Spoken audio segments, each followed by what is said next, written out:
And hello, everybody. Welcome to the second episode of Group Bonus. Here I have my, what did I call you last time? Crew Uh, member. Crew member, yeah, crew member, and I was like, oh, "How dare you Yeah, not call me co-host or anything?" yeah. Hello, everyone. It's good to be back. Hi, Riley. Yeah. What's up with you Hello, today? Yoshi. Not too much. I actually did some VOD review for this after we did the Ooh. script. I watched some Hisho League matches as well that I think will be relevant for one of our players coming up. Oh, that's If very someone watched a important. certain Wizzkid VOD, which I happen to, Ooh. because it Very includes good. some void gameplay as well. So That's true, I'm both of studied up. them. Okay, that will be very interesting. Yeah. Yeah, I'm keen. And that should be the hint for today's topic, which is, The as you can see 2026 on season. screen, yeah, the 2026. Expectations. True, the Pgrs 2026 even because we Yes. all saw the announcement. It's been confirmed that we have one spot, but other spots might be coming. We're not Yeah. entirely sure yet. We'll have to see what the go is. But at the very least, we will be fighting overseas to try and get spots in the Puyo Grand Prix finals in, I believe, March of next year. And so lots to look forward to over the course of the next, like, 10 months? I think the season spans for about 8 months because it goes till January. But yeah, like, here we go again. Yeah, so to kind of give everyone an idea what we're gonna do, I think for this we're gonna focus as if it is like last season, where we're gonna assume we have two spots and that the Hmm. formats might stay the same, Yeah. just because there's been no updates and this is more just a prediction. Yeah. But before that, I think we're gonna review Hmm. our 2025, kind of anyone who may have missed it or anyone who wants like a refresher, and then we're gonna go into like the main juice of metagame and stuff. Yeah, that's right. There's going to be a lot of player-centered discussion here. So particularly if you're in the top 12, make sure you're listening closely. Or if you know anyone in the top 12, maybe sidle them in and be like, "Hey, hold on, there's this podcast happening. It's called Group Bonus. It's really cool. You should watch it on Ascension right now." Um or of course, for anyone who Yeah. missed last episode, it is also on the Ascension Puyo YouTube page, the archives. So if you can't catch these live, then go over there and have a look at the archives as well. And we're going to talk about some players who weren't in top 12, Hmm. so there's a lot to do. So I think we should just get into it before we take too long. Absolutely, yeah. We've got a media episode lined up for you guys today. So without further ado, let's hop into the first of our thingies today. Yeah, the top 12 of last year. So top 12 was pretty interesting. Hmm. The biggest notes were Senred Villain R had to drop out. So what ended up happening was we had WizKid and AOD take their spots, Hmm. and our matches turned into Ana versus Frimeka, Hmm. Dan versus WizKid, Hiku versus Neruu, and then Koopary versus AOD on day one. And I guess we'll start with day one. I think day one kind of just went how everyone expected it Hmm. for the most part. I thought that's not true. I thought we would see some lives taken, but basically everyone went in with two lives for day two, which was cool, but also made day one kind of like, wow, a handshake in a way. Yeah, that's true. I guess it was a bit of a warm-up round for those who were going into day two, you know, like there of course was still that underlying pressure that they had to perform on that very first day. So even though it ended up going 2-0 in sets, I'm sure some of them were like shaking all throughout it. Yeah, and some of the matchups were kind of just like doomed to be one-sided because Ana during the year was getting experience like crazy. Hmm. Her first ever major win, and she did in the grand finals with Cooper, who got to his very first grand finals at Vortex Gallery. Yeah, Um, absolutely insane. She has been improving just so much over this past year. I think prior to this, she hadn't won any. I mean, she won a major in this she's case, been but even before, she hadn't been winning like big tournaments, right? Yeah, she would usually win like the small stuff, it felt like, or Mm, place really high. yeah. But this was like her breakout because even then she would beat Acliv, and she even beat you on winner's side to take like winner's side grand finals. I Yes. mean, ultimately she lost in the Copa Luna, but like how often do you see like, okay, Anna beat Yoshi to get in winner's side of grand finals? Like that is not something you see often. Yeah, I mean, for anyone to come in winner's side of the grand finals is a massive feat. That is usually something that is reserved for our like top cut players, right? The ones who you know are like, this is the top Western player. To see Anna in a position like that really speaks to how much she was improving. Yeah, and then she picked Frimeka, which was pretty much the obvious choice. Mm-hmm. Like unfortunately for Frimeka, she is great against mid tiers, but kind of lacks the ability to contest the upper players and like even take sets off them, at least at the time. Mm. So Ana kind of played like how Frimeka would like to, which is a lot of main chain plus some mixed attacking. But then Ana just played extra aggressive on top of main chain and just made it really tough for Frimeka. Like she did well, but Frimeka's strength being mostly in main chain orientation and not so much defense just made it really tough for Frimeka to do much, even with like solid showings in other tournaments. Yeah, absolutely. And I think that is also something that shifted in her playstyle last year is that she went from having that very main chain centered playstyle into shifting into more of an aggressive style. And as we work through today's episode, I'm sure that you're going to hear a lot about this shift in aggression and the current meta. So I'm excited to get into that We'll later talk. as well. But Yeah, yeah, we'll get into that later. that is a change with Ana. Before, because there's a lot to talk about with Ana, but let's finish up that review first with Dan and then Wizzkid, which was Yep. awful matchup for Wizzkid. That was like the worst Mm-hmm. Mm-hmm. thing that could have happened to Wizzkid after getting like the rebirth. He was like, "Oh my god, I get to be in top 12." Worst matchup, Dan. I was like, "Oh." Yeah, yeah. The evil and imposing Dan lurking in the back.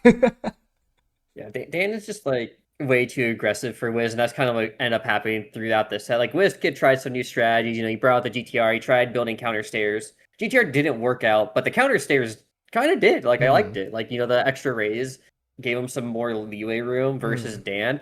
Did not save him, but at least made it look more competitive. Yes, absolutely. And putting up a fight is really the best thing that you can be doing if you're going to be going down anyway, right?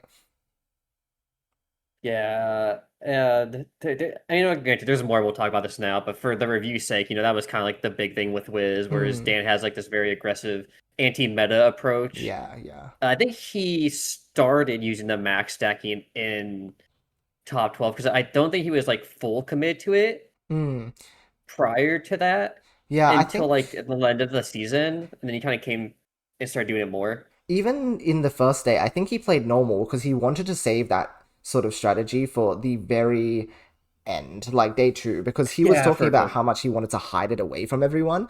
He was not doing any streamed practice, and he was talking to almost no one about this new strategy of his. I think, Riley, you were one of the few people who saw this new strat come out because of the fact that you played practice sets with him.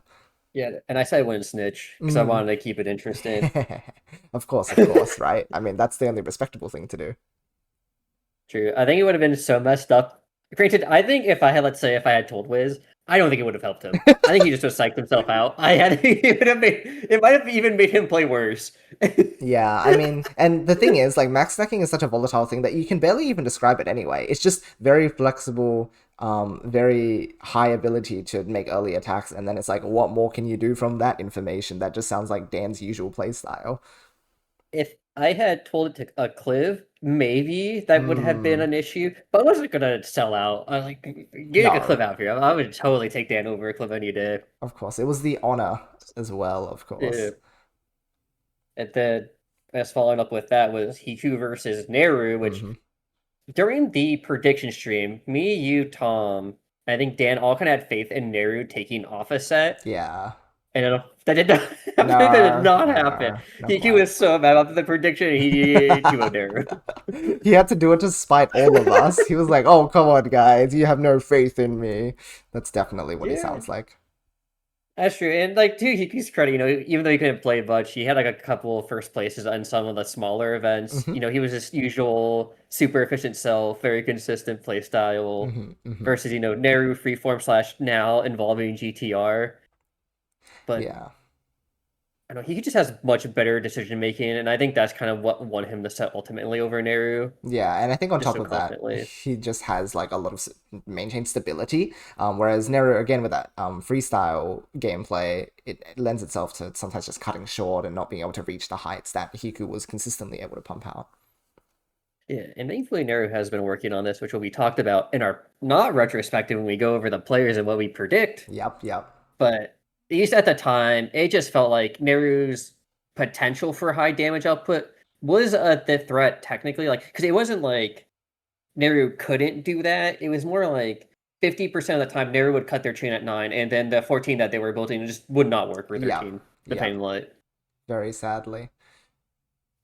Then It is hard to beat Hiku. Hiku will punish you if you cut your chain because he's gonna make a super sick 14 or 15. You're just gonna get beat to death. Yeah, get completely stomped by the like massive chain output. Yeah. And then I think rounded off day one was Koopary AOD, which was everyone's like hypest matchup. Hmm. Everyone was so hyped for it because it looked like it was gonna be the closest one. Yeah. But the issue with Koopary and AOD is they both have Giga Nerves. That's right. So it was going to be a 2-0 either way. It was just a question of who would get the 2-0. I Hmm. felt like I Hmm. did not see this being like a 3-1 set. Hmm. I mean, Cooper got his first place as well during last year, right? In a league, extra pseudo league format with the Lei Dojon with the Swiss style. Yeah, that's right. I think it sort of plays into that easing those nerves a little more when you have that longer set count because you have a bit of time to settle in. Whereas with smaller set counts, you're just panicking the whole way, and then the moment you drop a few rounds, it's like a very large percentage of your set is already finished, and so lending itself well to Le Donjon and taking that win there. Very impressive to see him at his full potential, I think. Yeah, he's for Cooper. He has mentioned that he feels more comfortable in league formats. They're like he's like less nervous in them Hmm. compared to like double limb.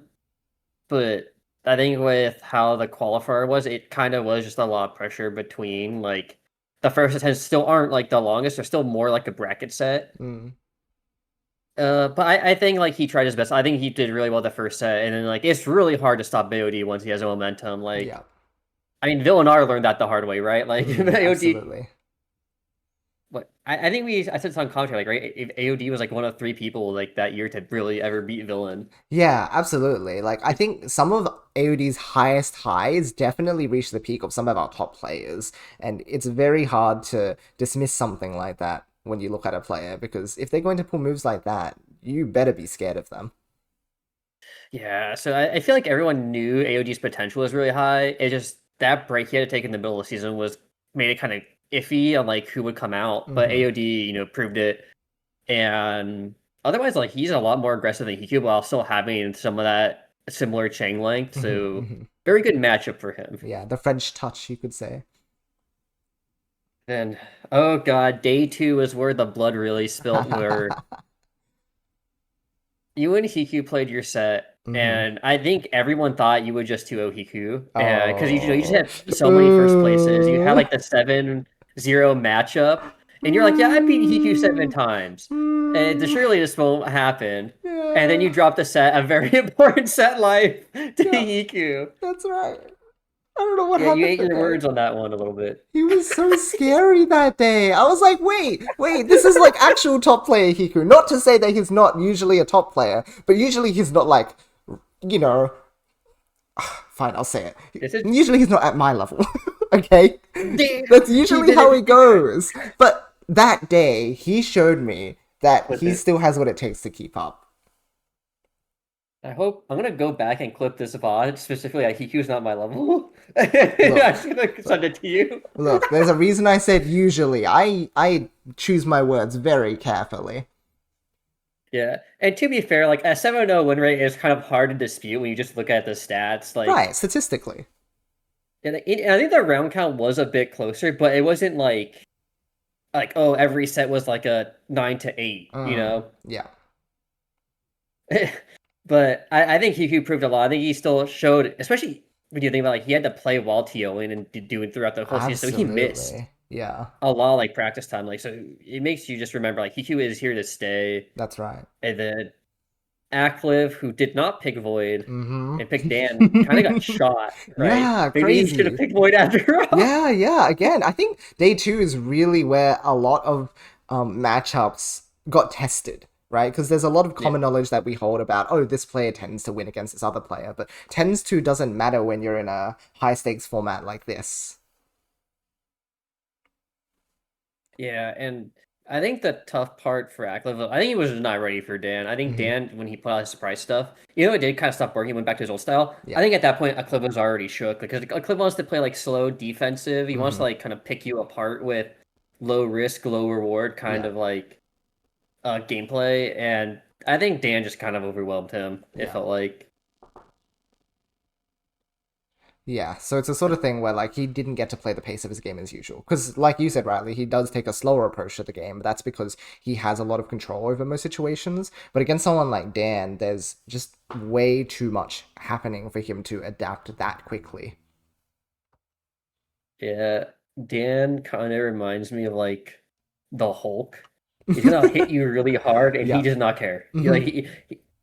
But the Hulk is also a scientist that people forget. So like he's also really smart. So Yes, it's like good yes. luck. Wow. Okay, Dan the Hulk. We're gonna think about using that as a nickname for him. You know how like the Wii U S-Class leagues, all the players have their own nicknames as well? I feel like maybe we should Oh start doing yeah, that too. that'd be. I would think it'd be so funny if the Japanese commentators called Dan Hulk. Oh, I would love that so much. Oh God. Hmm. And then Void played not Ana because that was Rick, AOD. Hmm. And then I think Void just kind of it was weird because I felt like that could have been closer, Hmm. but from what I remember, Void, just played super well, and that was kind of it. Yeah, I don't know. He was really on the ball that day, and I think he realized, hey, this is my place. It's my time to shine at this rate. Like I've just watched Yoshi get like kicked and Acliv, so at this rate, this is my path to pave and really take on. So I think inspired by that confidence, he was just able to play his usual consistent style. Yeah, I don't know what it was because like Void was having that burnout early season, but he played some of the best play you ever played during that Yeah, event. exactly. It's Like, almost like he got a revival after that burnout too. yeah, I think the tough part for people who play against Void is that whether it's consciously or subconsciously, Void just has a really good understanding of like how much damage he is doing with his attacks and defenses. Hmm. It's really hard to overpower a Void attacker on like a defensive spot because Yeah, you have to know how to link so many extra Puyo just to overpower his attack. yeah. But by that point, he's either already going into main or he's like following up, so you have to be like really clean on it. Yeah, yeah, 100%. And then Rick Anna was kind of just like Anna had was pretty close to the first set, but Rick just had the Yeah. adaptation. He's just so fast, so aggressive. It was just the two hit confirms, Hmm. it was just hard. Yeah, I And think before that, I'll go on first. oh sorry, go for it. No, you can go first. Yeah, I was just going to say that, like you said, it was, yeah, those two hit confirms because he had very much leaned into that faster gameplay, particularly with the use of PPT2. He was Yep. doing a lot of those very early two doubles and sort of reintroduced that strategy into the Western scene. And so being able to throw that constantly against Ana was basically keeping things very unstable in the early part of the game because you have to build open for that sort of thing. Yeah, I think that tough part with Rick too, because he would like change when he was doing it for second or third floor. So he Mhm. did it first if he felt like confident enough. Yeah.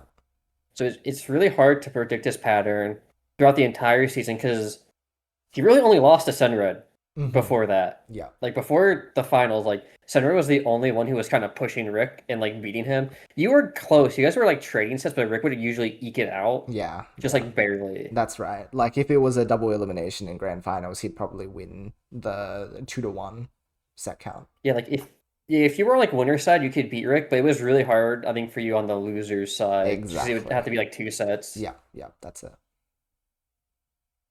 And then with that strength, going into day two, Hmm. it was you versus Dan, where Dan just I think overwhelmed you as well. Yeah, yeah, that's right. Every now and then he gets the better of me in a tournament set. Not often, but every time I see him like on my side of the bracket, I'm like, oh, this could go horribly wrong. And you know what happened that night at like 4 a.m.? It went horribly wrong. But more so, he Oh, actually you just got played to the really well. draw. See, it's like he doesn't usually beat me. It was 4 a.m. He's just lucky. I see what you're I'm saying there, setting dude. the scene. It was a dark night for me, you know? But, Mhm. he very much earned that position because he did play really strong. I, I agree. I think for me, Dan has always kind of been, even though I think his style is very loose cannon and can have like high variance, he does have one of the few styles I feel like actually has a chance against Japan. Hmm. So Hmm. you kind of have to like live with that curse sometimes. And I think most Western players just aren't ready for that kind of aggression yet. Yeah. So I think it's really strong right now. Yeah, I think you bring up a really important point with the fact that even if he isn't consistent, I think he's okay with that high amount of variance because if it means sometimes his highest highs are going to say take a set off of a JP player, I think he's happy enough for that to be the case, even if consistently he can't pull it off. It's just cool I to be think able to do that. yeah, I think we'll talk about this more later when we get to Dan in our prediction. But I think he is more consistent on it now. I think during the finals, it felt like a 65-70% Yeah, like for his attacks, but I feel like now that percentage is higher for him, which is hmm, really good. yeah, And I think in a one first attack, it's gonna be so hard to adapt to. So you just had to play super clean, and Dan just kind of got every moment he could to just like take you out when you saw yeah. something unsafe. That's it. Exactly. He pretty much just like exploited every little weakness point that I had in my chain builds and again, props to him for that. That was really powerful gameplay and he's only been refining it since then. Yeah, and then the final set was Void versus Rick, which went the Oh, mile. That was probably the best set of the that tournament. was Like that first, insane. that was like down to the wire. I don't know what happened because everyone I think kind of felt like Rick should take that, like not like single handedly, but like it would probably be like Rick favored Yeah. in a lot of sets. Hmm. But from what I understand, Rick, got nervous from what I think he said. Yeah. And he still played really well while nervous too. Like, so Hmm. that wasn't even much of like a thing. Yeah. It just Rick said he felt like Void, I think, just punished him a lot. Like, Rick didn't feel like he was very flexible in his shapes, and like Void was playing very clean, like good aggression, good defense, Hmm. and kind of just keeping up with Rick. So when Rick would make a mistake, right, Void would punish him. When Void would make a mistake, Rick would punish, and Void just made less mistakes overall. Exactly. I think less mistakes is really the key here because both of them were just playing superb. But once again, when the nerves get you, sometimes that means you slip up a few too many times. And again, Void being completely on the ball that day, he didn't let any of those chances slip. And with that, Void and Dan went to Japan, Hmm. and Dan, I think, tied you with performance in terms of round wins, I don't remember right? precisely what the numbers were, but he did have a set that ended up going like a fair few points in. It was like 5-10. I think he got Yeah. like 3 or 5 or 6. Like it was. It seemed like you two when I looked at the stats at the time. I can't remember off the top of my head. Were like pretty close to even in performance, which I think Mm. is a good sign because it means even if we play traditionally, there's a chance, but we can still play untraditionally and also still have a chance. Yeah, yeah, that's right. There's hope for whatever way you choose to play. And then Void, from what I heard, his like stat number didn't tell the full story. Hmm. It was relatively brutal to look at the round robin. I was very sad. I was Mm. like, no, you only got like one round. And I was like, no, Void. Yeah, yeah, it was a tough day for sure. There was definitely a lot of struggle, especially with the mental of just like just being there in person is a really massive undertaking. You're under all these lights, you're on the stage. There's just so much factoring in outside of the usual spot. Like, when you're playing the Pgrs finals, you are sitting at home. Like, sure, it's a high stakes environment still, but you are still in the comfort of your very own environment. When you are up there in the studio and just gaming for your life in front of a whole crowd of people, I think the vibes change a decent bit. Yeah. And I think no matter who we send, like it was just gonna be hard to get rounds off Japan. I think we're still trying to catch up and figure out our own meta. Hmm. Hmm. That I feel like everyone did good, Yeah. Yeah. and I I think that is a good 20-minute recap because we knew this episode was gonna take a while, so I didn't want to spend too long on the retrospective. Yes, yes. So again, we're going to be recapping even more about everyone later on. But before we head into that, let's lay the scene a little bit more with that. We've been talking a little bit about this evolving meta, right? And so Yeah. let's actually go ahead and move into what the metagame shifts have looked like over this past year or so. I feel like 2025 was very kind of like we were trying to mimic Japanese play in a way. Like I Hmm. think Danino and like some other players are still trying to change the meta. Like yeah, like for KT and Neruu freestyling and Dan playing super aggressive. But when you were like look at you, Acliv, Rick as well, Hmm. Hiku, of course, a lot of the France scene's very Japanese gameplay inspired. It was kind of like okay, get to second floor, try to do like small pokes back and forth, maybe go for a large one Hmm. before sending full. Right, very neutral heavy. Yeah. And occasionally, like a player would try to like go for some cheeky all-ins, but like throughout 2025, it felt very kind of like standard, kind of like basic fighting game neutral as a Yeah, comparison. exactly. It was a very relatively simple game plan where generally you build up your chain, and then over the course of that, like rightly said, you make small exchanges, and then as you get higher up, you're more willing to use more resources because you can replenish them better. That's just sort of the theory of playing mid game. But a lot of it did occur not on the very bottom of your second floor, but more towards the middle and the upper half. Yeah, it's kind of funny. You say easy, but honestly, for a lot of players, it's really hard to balance attack and main chain. So what ended up, I Yes. felt like happening with a lot of the mid-tier players I tried to do was like we would attack and then our chain would end at like 9. Yeah. And that's really bad against like you or like Dan or Mhm, Void where mhm. like they can attack and your chain's still gonna end at like 12 or something. And it's like, oh, Yeah. I'm still 3-4 links behind everyone in this exchange. Yeah, probably a better way to put it is that it was lower risk, so it feels simpler because most of the time you won't completely blow up your chain because we're talking about non-all-in sorts of moves. The small pokes, they preserve your board shape generally if you can keep control over them. Yeah, so I felt like it was really tough for people in like mid and mid high because like while it's true like they were smaller pokes, I think everyone at the top levels had so much better efficiency and like board stability that even if it Yes. didn't feel bad to lose those rounds, like, oh, that was kind of close. I still got the poke back and forth. It actually wasn't as close, I think, as people thought it was Yeah. because of how much space or resource they were mismanaging or misbalancing on their board state. Yeah, there's a big emphasis on it being a resource game, and that's the sort of meta that the game was being played with by a lot of the top players at the time, right? Just, oh, if I slowly sap away the opponent's resources, then I can do my all in, or then I can just main chain, and then it's like, it's a very confirmed win. Yeah, and I personally feel like we have started to see a shift from that Hmm. since the finals. I think Dan is like the biggest influence of this from the people I have talked to and the people I've been playing. Hmm. There, I saw like a huge rise in like floor one and like floor two attacks Hmm. Hmm. from like basically every mid-level player that I have played against during this like off season. Hmm.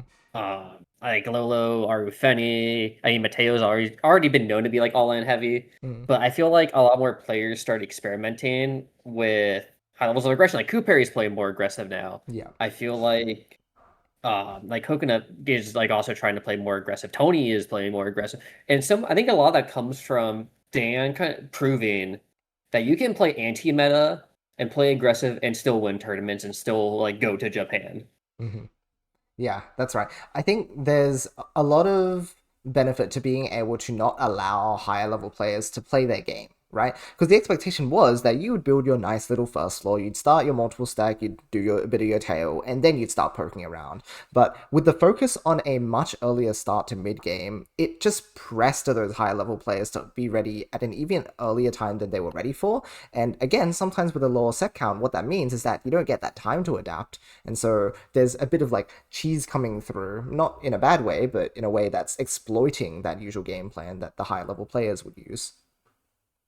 I feel like the biggest thing is exploiting is flat stacks that you're mainly known for, and Hmm. like players like Hiku like to use, Acliv like to use, Yes. because I think the biggest change, one of the things that also helped this change in the meta was when me, you, and Tom were talking, Hmm. and Tom kind of just like exposed where like flat stack was weak in like more clear terms for a lot of the us younger, less experienced Hmm. players.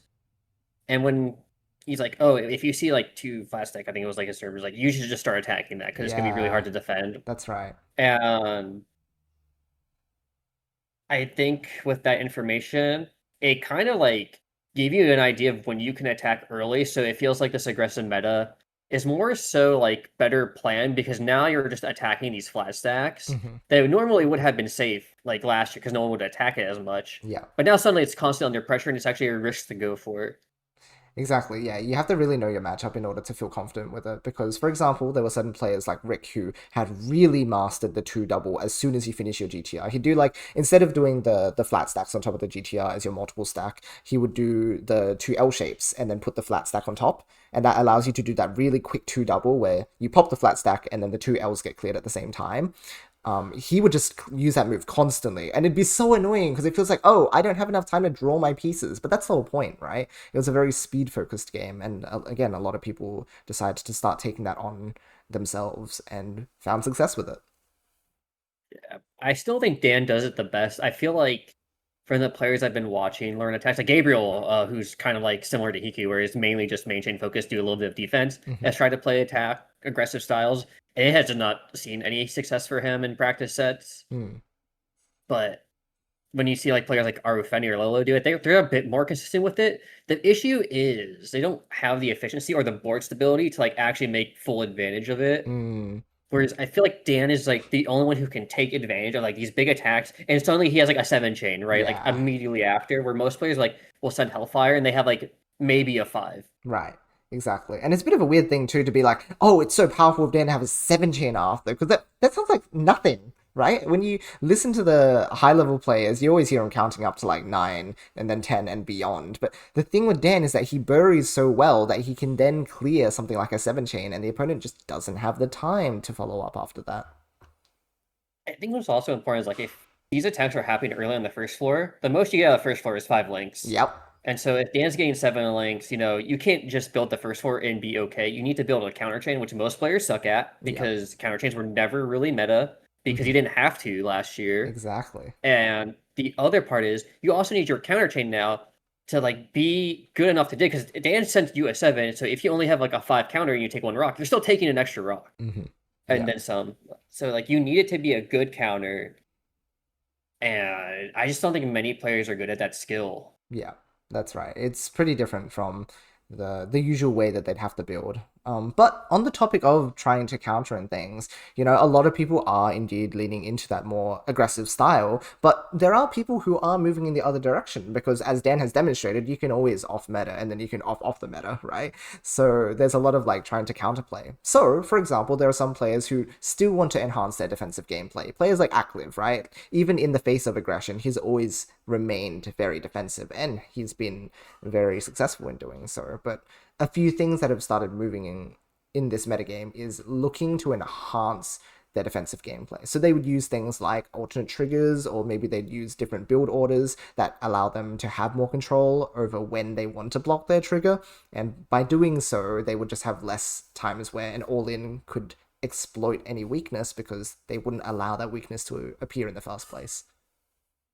I think that I agree, but I also disagree on with that club doing alternate triggers. I feel Mm. like alternate trigger to me for Acliv is it really depends if he's already on like his 2.5 floor, Mm. where he's like changing the extension on top of GTR. He can't really do much with an alternate trigger on GTR first floor because it's just going to be GTR, Yes, that's right. unless like you build your GTR one to the right or you go for like a alt GTR build. So you're kind of always locked into like one trigger with GTR, Yes. which has kind of been like the weakness like people talk about with GTR nowadays compared to like a couple years ago. Hmm. People are like, oh wait, GTR kind of has a weak point. As flexible as it is, and it's still really good. It's always still probably going to be high tier. Like it's not great like with having options out of the one trigger that it has Hmm. compared to like other forms. Yeah, that's right. Usually the defensive capability comes from the stuff you build on top of the GTR in order to defend that trigger point. But if people are attacking so early that you need to be getting to that trigger early, then there's not so much hope there.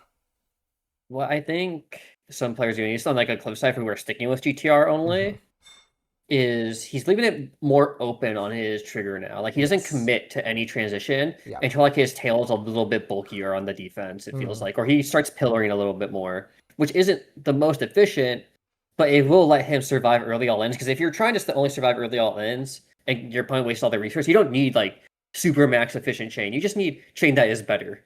Yeah, that's definitely something that is also a weirdly defensive move, is just playing to have more resources and links, even if they're not the most efficient moves.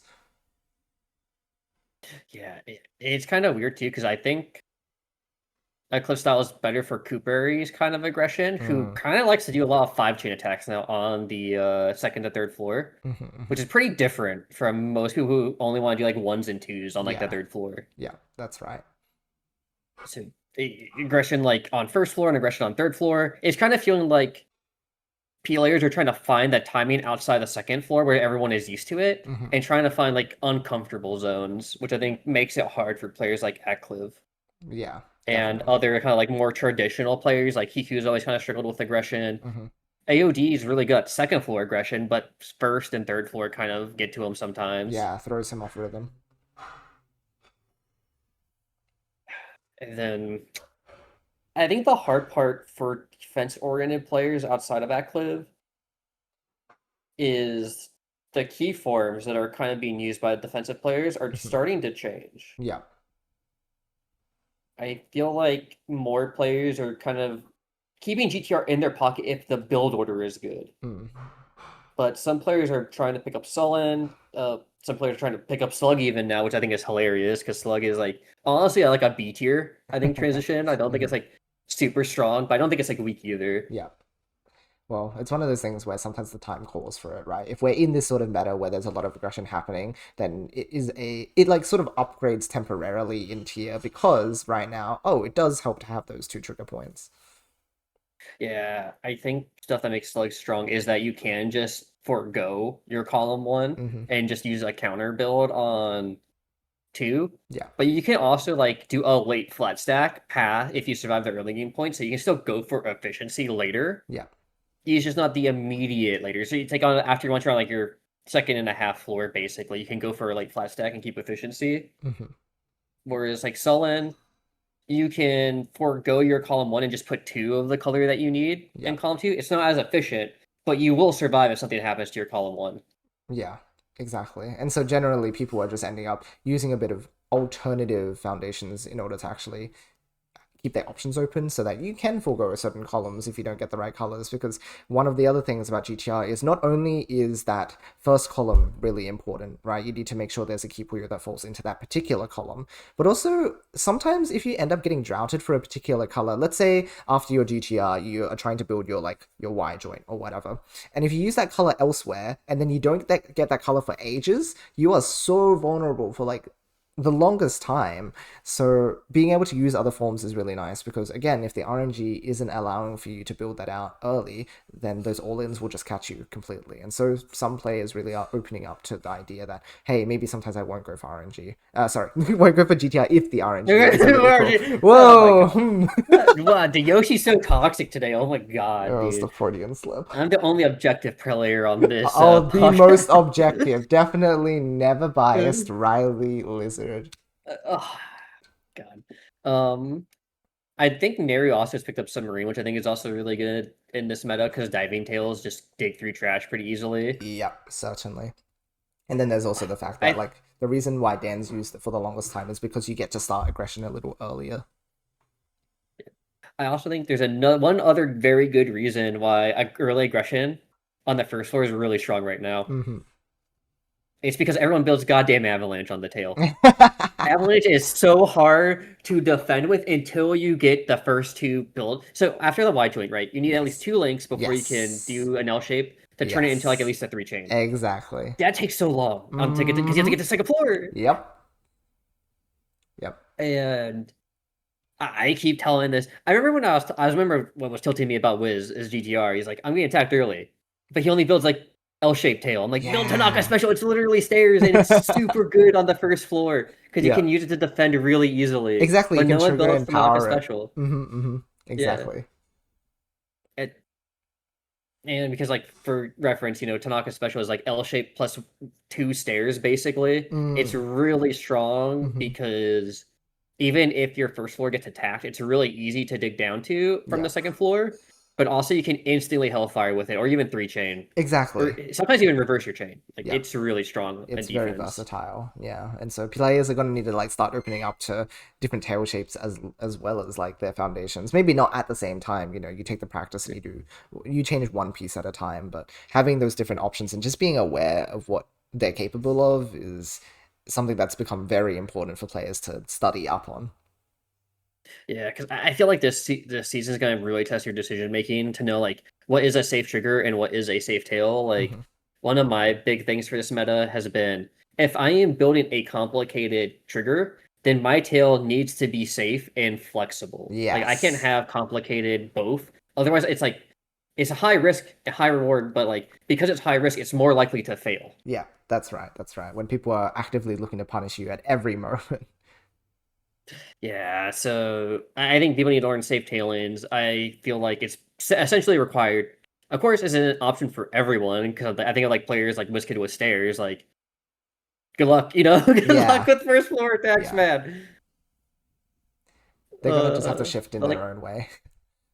yeah, like there are definitely still ways for them to deal with it. It's just like if you play like sandwich Mhm. as well, like some players do, gonna be really difficult this season. Like if you're just pure sandwich, because I just feel like it's gonna be really aggressive all around. Yeah, yeah, exactly. Unless you're someone like Puyoto or Hishachu who can do a lot of conversions with that first floor, where you cut like use that L shape that's poking out to use defenses. Perhaps something Yeah, like or like that could void. work. Yeah, it's possible. I just think it's hard. Like it's not so much Yes. like I think every form is viable. It's just how hard is it? Like some forms just are weaker in the Yes. meta Exactly, than some exactly. others. Like I think Oilig's being more aggressive, and then someone was building the Waluigi in front, and it worked out for them really well. It's Oh yeah, it was your say. It was you crazy. versus Dada. Yeah. Yeah, No, there was this Shishachu set when I was playing in A League, and I was like, I've never seen someone use Waluigi stacking. It's like, what are you doing using that at this level and being successful with it? You're so aggressive, but you have so much board control. Like, any form is viable if you are willing to lab how to use it in the current meta. yeah. So I think that the thing that just scares people from labbing is it's really easy. It's just honestly easier to win with instant aggression than it is to play like clean defense. Yes, that's right.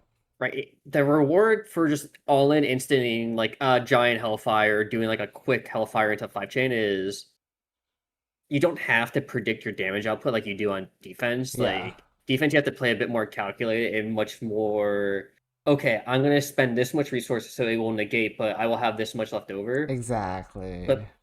But because you're kind of purposely taking the back foot, if you mess it up, you're just instantly gonna get covered and you're just out. Yeah, that's right.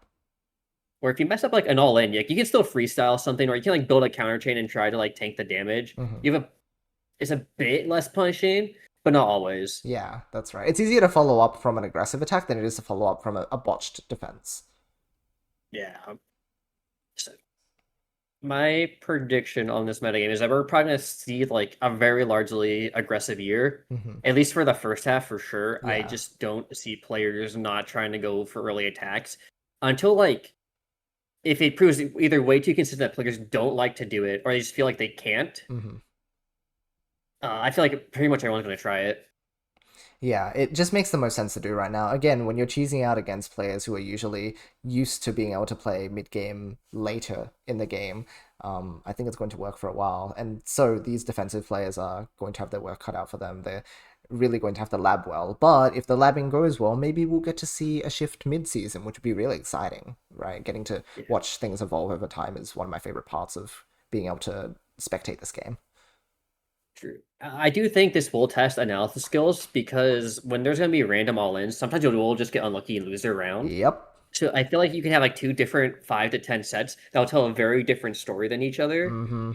versus like the quality of play versus like decision making. So I think it will test out players who can figure out, okay, I won this round for like just luck on my aggression versus I just calculated this very well. Yes, yeah. Objective analysis is already really hard to do with Pure, but when you are now playing Casino Game on top of that, it is just going to be really tough not to end up with circular reasoning or, confirmation bias where you go, oh, I did that thing and it worked, so that means it's good, right? Like, you really have to study and go, hey, was that actually a good move or did I just get lucky? Yeah, like did your opponent get droughted or did you cover up them with like a really clean one chain, Yeah. right? But also, did they get one sixth? Um, Yeah. Oh, dude, that's my favorite when you 1-6 a GTR playing aggressive and you can just like, oh, they have to Okay, somehow get yeah. 3 Poyos in there. Good luck, man. Bye. Like, all right. I'm trying to think if there's much else for you to say on the defensive meta. Is other than Acliv, I feel like I'm the only other big player, air quote big, Mm, because I don't even consider myself top. And I feel like the only other player like super into defense. I just cannot play aggressive. yeah, fair. And I think the way I play defensive is a really weird because I don't like ever commit to a transition right now Mm, unless I absolutely have to. yeah. I just build so many L shapes or weird forms and like like I've been told by like everyone, like Marquez, Neruu, other people, like I just play really weird and it makes it really hard to predict. So I think alternate triggers are like where one side is always open, so you can build something else on top of it and then cover it later is really strong. Mm. But it's really complex. The more I practice it, and the more I try to study from Japan, it's extremely difficult. So I'm not sure how many players will go for it at the overseas current play level. Yeah, or you could just be Funo and not care about how good you are at the game, but regardless, you just end up trying to build universe and have varying levels of success with it. Because that is the ultimate defensive form. Because, whoa, there are 5,000 triggers, right? But, Yeah. we'll see if anyone goes that insane. Let's see. I got some like prediction or stuff I want to lab out. And try to like because I tried playing aggressive. I tried against Void and it did not go well, which I'll Right. talk about later. Mhm. But I think for me that's kind of like the main stuff I want to talk about with meta. I think this is gonna Yeah. be great for players like Dan though. Like this is gonna be great meta. I think so because you can just outclass people who are trying to do your thing, right? Oh, I'll just do that thing but better. That's what Dan's always been able to do. So Yeah. yeah, with that said, I think we've pretty much covered what the overarching story is going to look like in terms of the meta progression for the upcoming year. So now let's move into stuff with a bit more specificity by talking about some of our contenders from last year and how they will fare this year.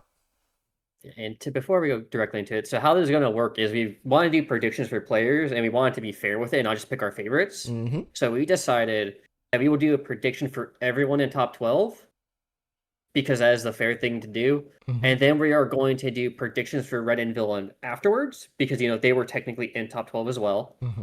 And then so after these 14 players, we have another list of 5 players that could potentially make top 12 or we think are strong and you would have to watch out for. Yeah, yeah. So I think that total is like 19 players that Yes, we're going to be talking about. Sorry, exactly. wait. 12 plus 2 is 14 plus 5. Yeah, That's how it's 19. 19. Yeah, Riley If I told you Maths. players we could Woo! count. Woo! Oh, Yeah, oh, guys, I've been saying Yoshi's 19. so proud of me. That a reference to 19 chaining? Ooh, we're really maxing it out. Can you guys tell Yoshi's my math teacher? Because I did that so cleanly. Yippee! I love All maths. right. So, starting with Frimeka and Wiz, we decided to lump these two together because we felt like they had the biggest struggles out of everyone in top 12. Hmm. We just felt like we tried to tier people based on like where we felt their skill levels were and how close together they are in skill level. And Yeah. Frimeka and Wiz kind of were like the two players who unfortunately felt like they struggled the most, both throughout the season and in top 12. And I think Hmm. we'll start with Frimeka on this one. Hmm. Would you like me? Would you like to start with Frimeka? I'll let you lead this one. Yeah, sure.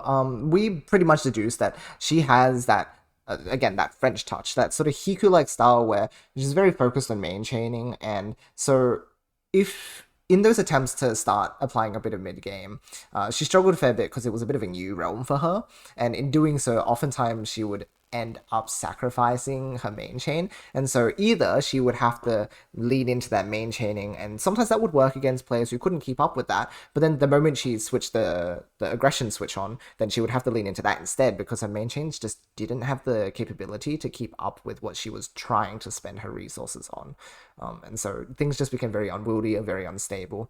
It's very difficult for her to switch between the styles, I, but she's been working on I that. agree.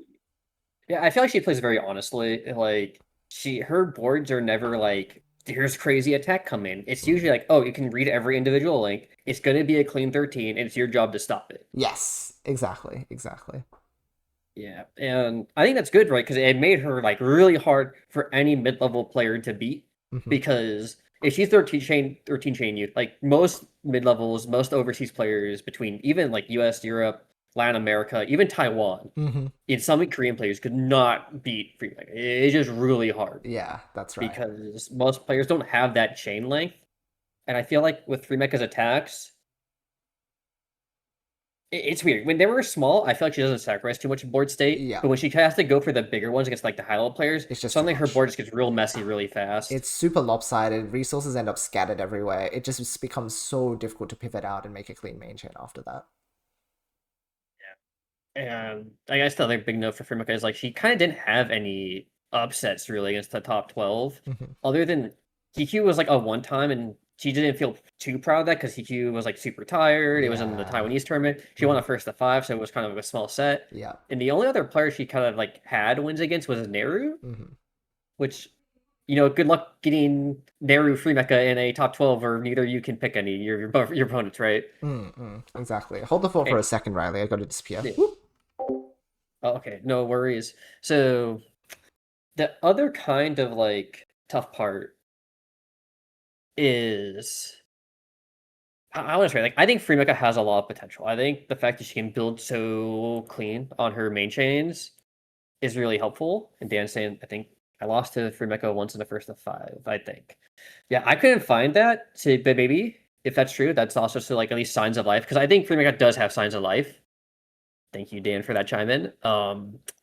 Because the chain length, I feel like is the hardest thing for players to learn when it comes to like getting into Puyo and trying to break out of mid level.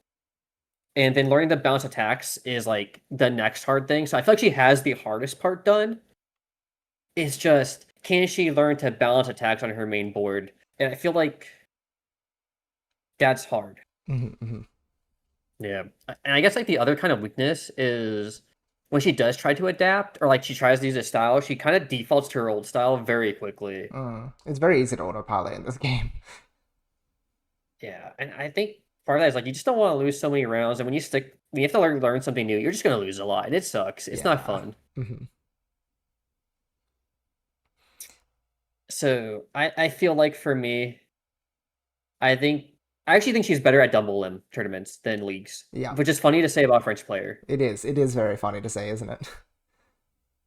Yeah, I feel like Frimeka is a very strong starter, but just doesn't have the stamina for leagues. Like, I watched her play you in that very long set. Yeah, that's right. The first of 50 we played recently. You should have seen how close it was at the very beginning. I was like, oh my goodness, she's keeping up. Yeah, like in the first of 10, it was like 10-7. Like, if that had been tournament, right, that's an insane score. Yeah, that's right. And there was a lot of like merit to that too. It wasn't that I was playing poorly. She made like a 90k chain against me. I was like, oh, this is terrifying. Yeah, and then but the set ultimately ended like 50-12. Yeah. I feel like Frimeka has really good game plans. That adaptation game has some weaknesses because her attacks can't always be clean. And because she plays so honestly, it's hard for me to see her getting many upsets this year. Yeah, which makes it hard to get deep into a bracket, right? Because ultimately you're going to need to beat someone who is a higher seed than you. Yeah, I guess prediction time. Would you like to give your prediction first? Yeah, I think honestly it's going to be a similar case to last year unless she makes some drastic changes and can really level up. I can really only see her getting top 12 again through participation because, as we said, the main limiting factor is the fact that she doesn't have that upset potential. And if you can't do that, you can't get placement points. And so the only way you get points is through a lot of participation. But she has been training very consistently, so I can see it happening again, so long as the time zones make sense for her. Maybe top 8, maybe top 16, but top 4s, again, without upsetting anyone, I don't know if she's going to make bracket runs that deep. I think she can make top 8 for sure. I feel like that's not too difficult because I think she does have good sets against the mid levels, and you typically don't end up playing like the high level players until top 8 usually. True. And if she'll qualify again, I think she will, but it'll be like spot 12. Yeah. Because I think it'll be through consistently entering and just consistently doing well, because I think she can just place consistently. But she's also good enough to kind of gatekeep the other mid levels from trying to get points. Yes. And kind of like put herself above them. But it's going to be hard because you also have players like Celes and Gabriel becoming more active. And if Senred and Villain qualify again but don't drop out, that's 4 players who have to get bumped out of top 12, right? Yeah, that's right. So I feel like it's going to be a hard season. Yeah, it's the real big changes that she's going to have to make are maybe general improvement, but maybe one thing she could do is also pivot away from playing so honest and maybe lead into the meta at the moment and just cheese out some rounds. That way she has the head start on sets because, again, she's been able to get those really strong starts in like that set against me. So if she can do that against other players, maybe those upsets become real, but she's just going to have to prove it to us.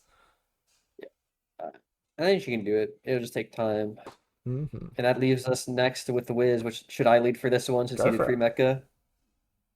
It's kind of funny actually that I lead Wiz given my record against him last year. Long-standing uh, rivalry. yeah. I think Wiz last year, it was tough. He had a really good like first few tournaments. He had like 2 top 4s. He even beat Rick once. Mm-hmm. And then it just went downhill so Oh, fast. yeah. Everyone jokes about me like in his bracket demon, right? But Mm-hmm. that was kind of true. Like he was 0-4 against me, and I was like not someone anyone thought was a threat, Yeah. right? Like a lot of players did not see me as a threat. Mm-hmm. And I feel like for Wiz, stairs kind of helps him because no one builds like that, so it tests like how well other players can read, which Mm-hmm. makes it strong for him. But against high level players who can read very effectively, stairs is a very straightforward. Mm. And so I feel like the tough part for Wiz has kind of been like this season, like last season, even still some of this from what I watched, is like he does a lot of random one chain clears that don't get him anything Yeah. because he messes up his build order, even on stairs. And I just feel like that's really bad in an aggressive meta. Like Yeah. if you have to like clear a bunch of like one chains without soft drop bonus, like you're gonna get caught. Mm. Yeah, there are small changes being made to his gameplay recently, I think, where instead of making those one chains, sometimes he'll pile up stuff on the back of his chain. And we've talked about how Rick used to do this a lot, where he would put tons of power on the back of his chain, or he could use it as an aggressive move. And I'm seeing a bit more of that from Wiz. So I think if he keeps that up, he might be able to actually eke out that like aggressive gameplay after all without sacrificing his chain length.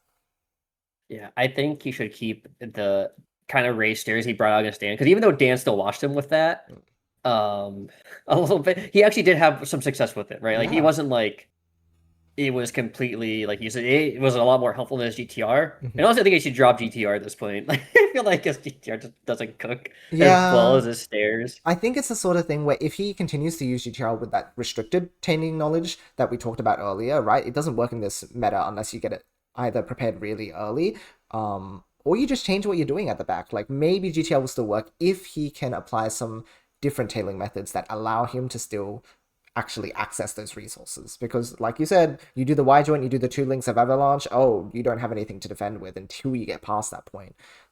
So we're Yeah, gonna need some variance. yeah, he doesn't even build like Avalanche. It's just like L shape or like power two tail, and it's like Sometimes, that's yeah. not great. Like it's Mm. not gonna help you long term. Mhm. I do think where he is strong right is stairs. Like he does make 13s, he does make 14s. Yeah. The issue kind of is like his attacks tended to be like 1 into 2, very small, or like Yeah. very if the Hellfire looked convenient. Hmm. And I think that made it very difficult to defend against Dan. But also like it was okay against like other players during the meta of last year because everyone played second floor. So he Yeah. could kind of like get away with any first floor shenanigans.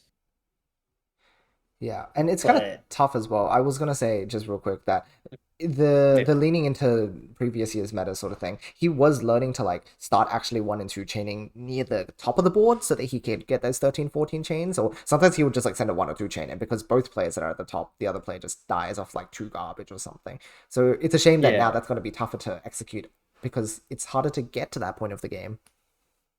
yeah. I think what Wiz does well is just that like he is at least very fast at stairs for a build that's very slow Yeah. traditionally. Like he does not make it seem like that is a slow build. Mhm.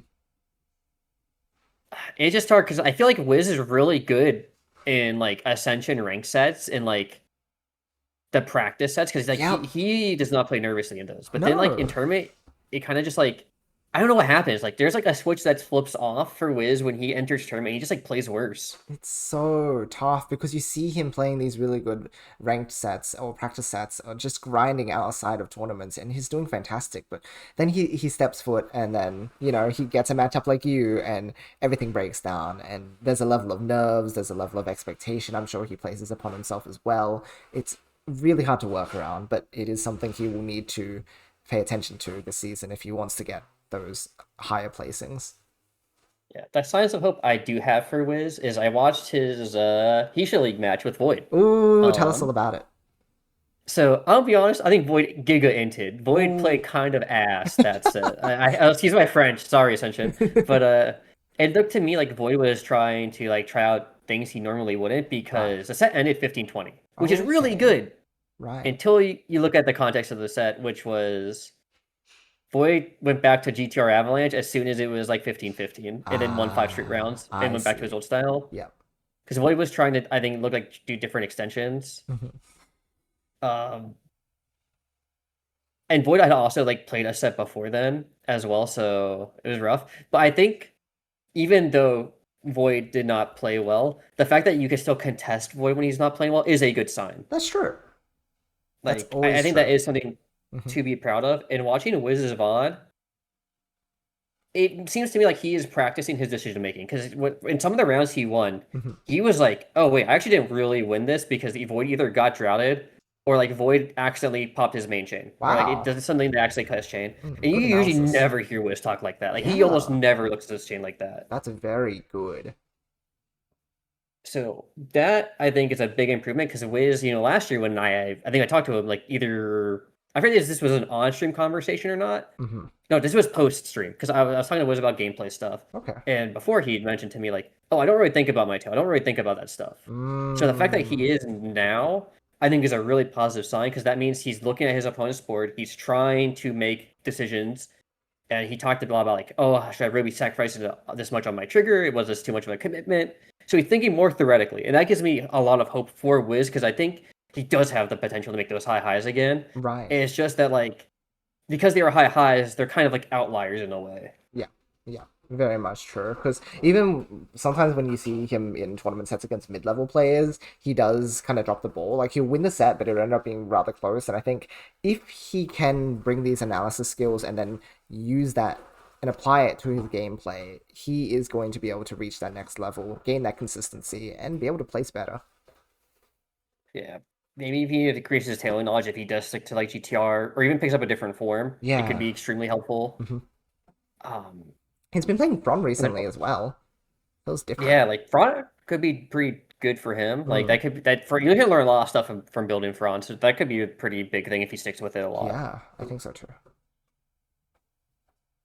So I think there's hope. If I do I see him in top 12 again? That is where it's hard to say. Hmm. Yeah.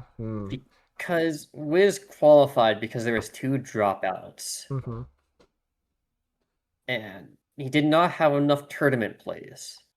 Yes. Time zones are kind of tough for him. Yeah, so as much as I would like to have faith in Wiz, and I feel like he can hit these high highs, the amount of like tournaments he would have to upset are like top 3, top 2 to get enough points to stay alive is going to be really difficult. Yeah.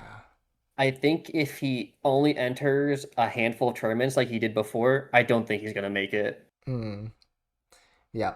I like I said, he's always known that mental stability is definitely a tough point for him. So, he's very aware of some of his weaknesses like that, and again about some of his decision making. He's getting better at analyzing it. It's just a matter of he will need to make some big improvements, and it's hard to see that happening right now. I have faith in him, but like Riley says, I think it's going to be a really tough time making top 12 because he's going to need placements if he can't participate due to time zones. Yeah, and asking for a tournament run that's like, okay, now beat Acliv, baby you, and then one other player back to back. Those are Yeah, 3 tough matchups back to back. that's right. That's right. But he's upset before, so, There's definitely the potential. Like yeah, I would not write him off. It's just that like the lack of tournaments means there's more pressure to do well in the few that you enter. exactly. And then the nerves set in, and then, there's that mental battle. Yeah, I think that's it for my topics on Frimeka and Wizzkid. I Yeah. have faith. We'll see what happens. Yeah, I think so too. So, with that, we move into those who are perhaps like the next rung upwards, Neruu and Koopary. I'll let you start this one since I'll we'll kind of keep going back with the snake it. Yeah, no, I think The this is a good zigzag. way to do things. So one thing we noticed with Neruu, again, we talked about his freestyle before, and so that's a little volatile. Sometimes there's a lot of cuts, and so because of that, there was a lot of inconsistency from one match to one match, right? Like sometimes he'd go really well against a player, sometimes he wouldn't do so well. But what did remain consistent at the very least was that his tournament places tended to be around the same point. So like maybe from match to match, oh, first match he would do really well, and then he'd like, oh no, everything explodes, and then boom, he ends up in top 8. Or he'd lose really early, and then he'd make a losers bracket run for a little while and still manage to top 8. So it's kind of tough because, again, from match to match, you want to be playing consistent so that you can stay in winners bracket. You don't want to do my thing where, oh, if you lose it all and then everything's on the line, right? That's the whole idea behind double elimination. You want to preserve that life for longer. And Yeah, so I think Neruu. consistency is a big thing. Go on. Yeah, I think Neruu kind of had like a little bit similar effect with the Wiz, where it was doing well to make top 8s, sudden dip in the middle, Yeah. but then I guess like unlike Wiz, like Neruu kind of brought it back towards the end. Um, Yeah. I'm trying because I'm thinking about it because like there were definitely times where like Neruu like would randomly keep losing to me. Yeah. And there was also like one unfortunate tournament where I beat Ana and then Neruu had to play Ana like for round 13 or like for 13th in losers. And I was like, oh, Yeah. I'm sorry, Neruu. That's Yeah. rough. That's the way it But then, goes.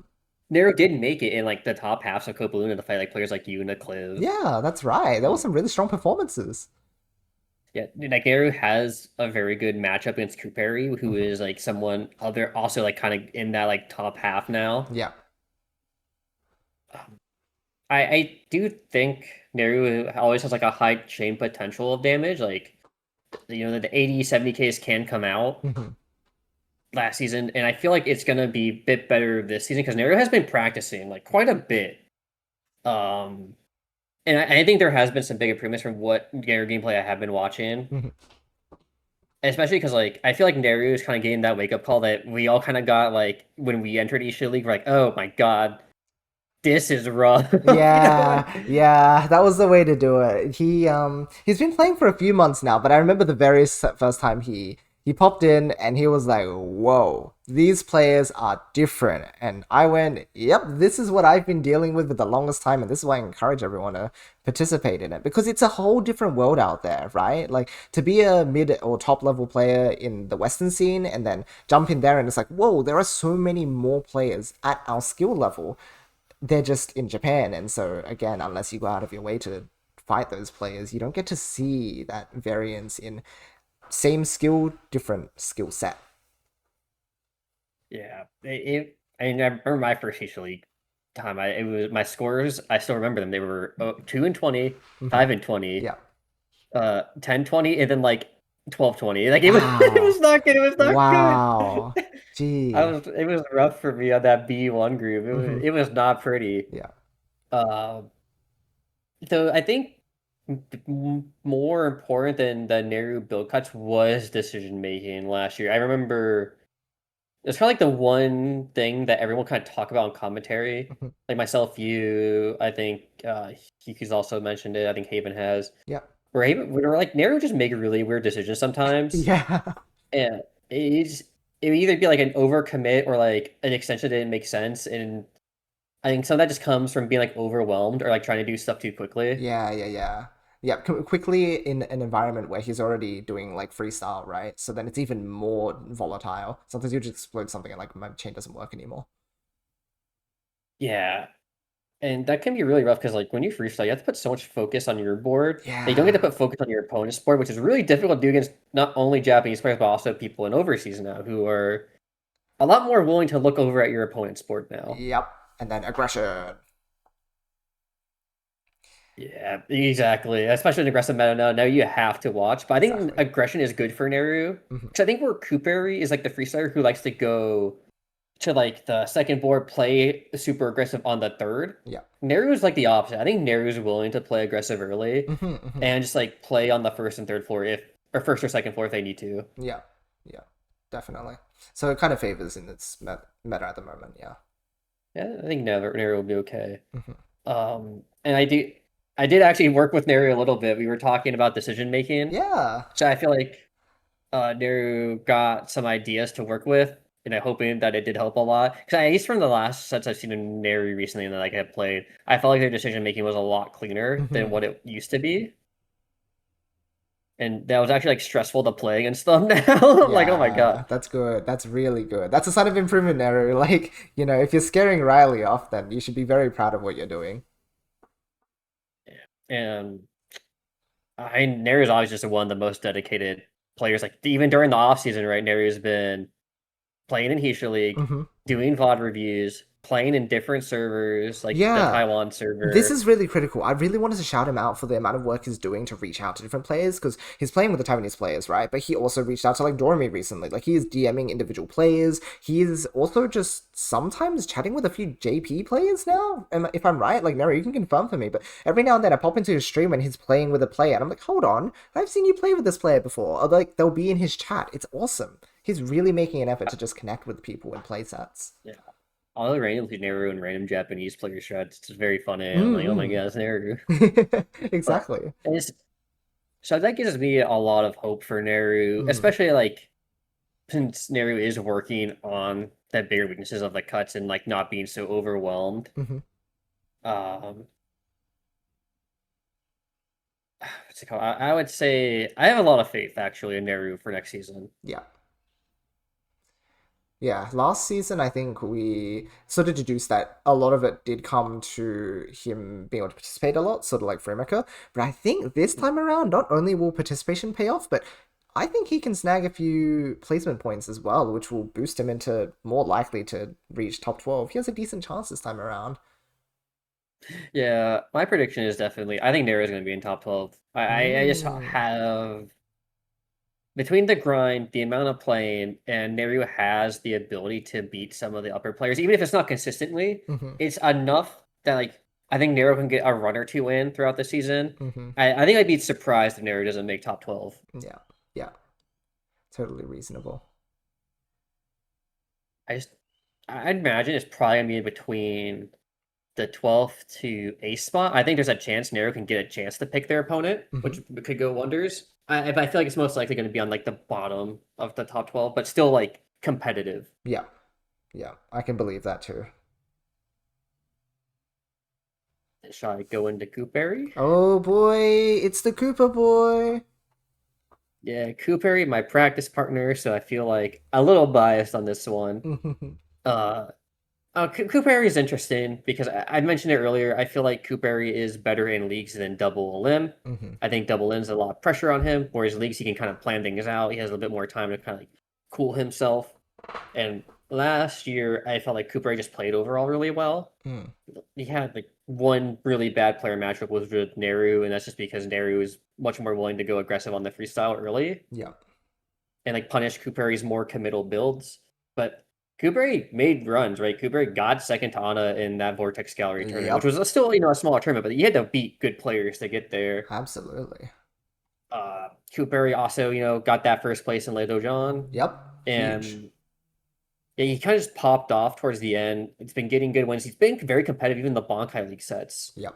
So it's kind of funny because the Bankai League, me and Cooper had like two close sets, Hmm. and I like barely like snuck them out. But if you looked at like the Bankai League round wins, he has like 20 or 30 more points than me because I just got washed by Doremy and Dan. Hmm. But like Cooper kept those sets a lot closer. Yeah. So I feel like Cooper, while he has some like mid-level matchups he might struggle with, his style is a very good against. He's for keeping up with the Yeah. upper half. Yeah. He can punch upwards a bit better than some of the other players who we've talked about who have less upset potential.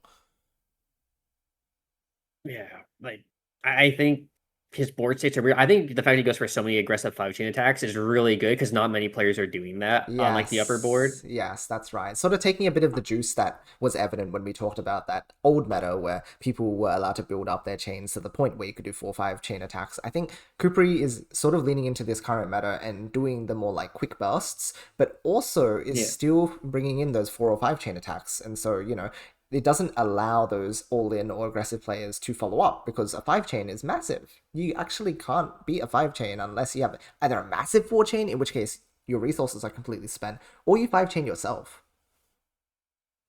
yeah, and well, he also did like that arc where he was learning with GTR and Yeah. he was like fixing up his tails to make things a bit cleaner. I think Mhm. he can still do that with his freestyle to help kind of get rid of those mid game gaps that kind of people try to punish right now. Yeah, yeah. I mean, I think you noted nowadays he's even off that arc and going back to his freestyle, but the learnings he's used have just enhanced his build orders.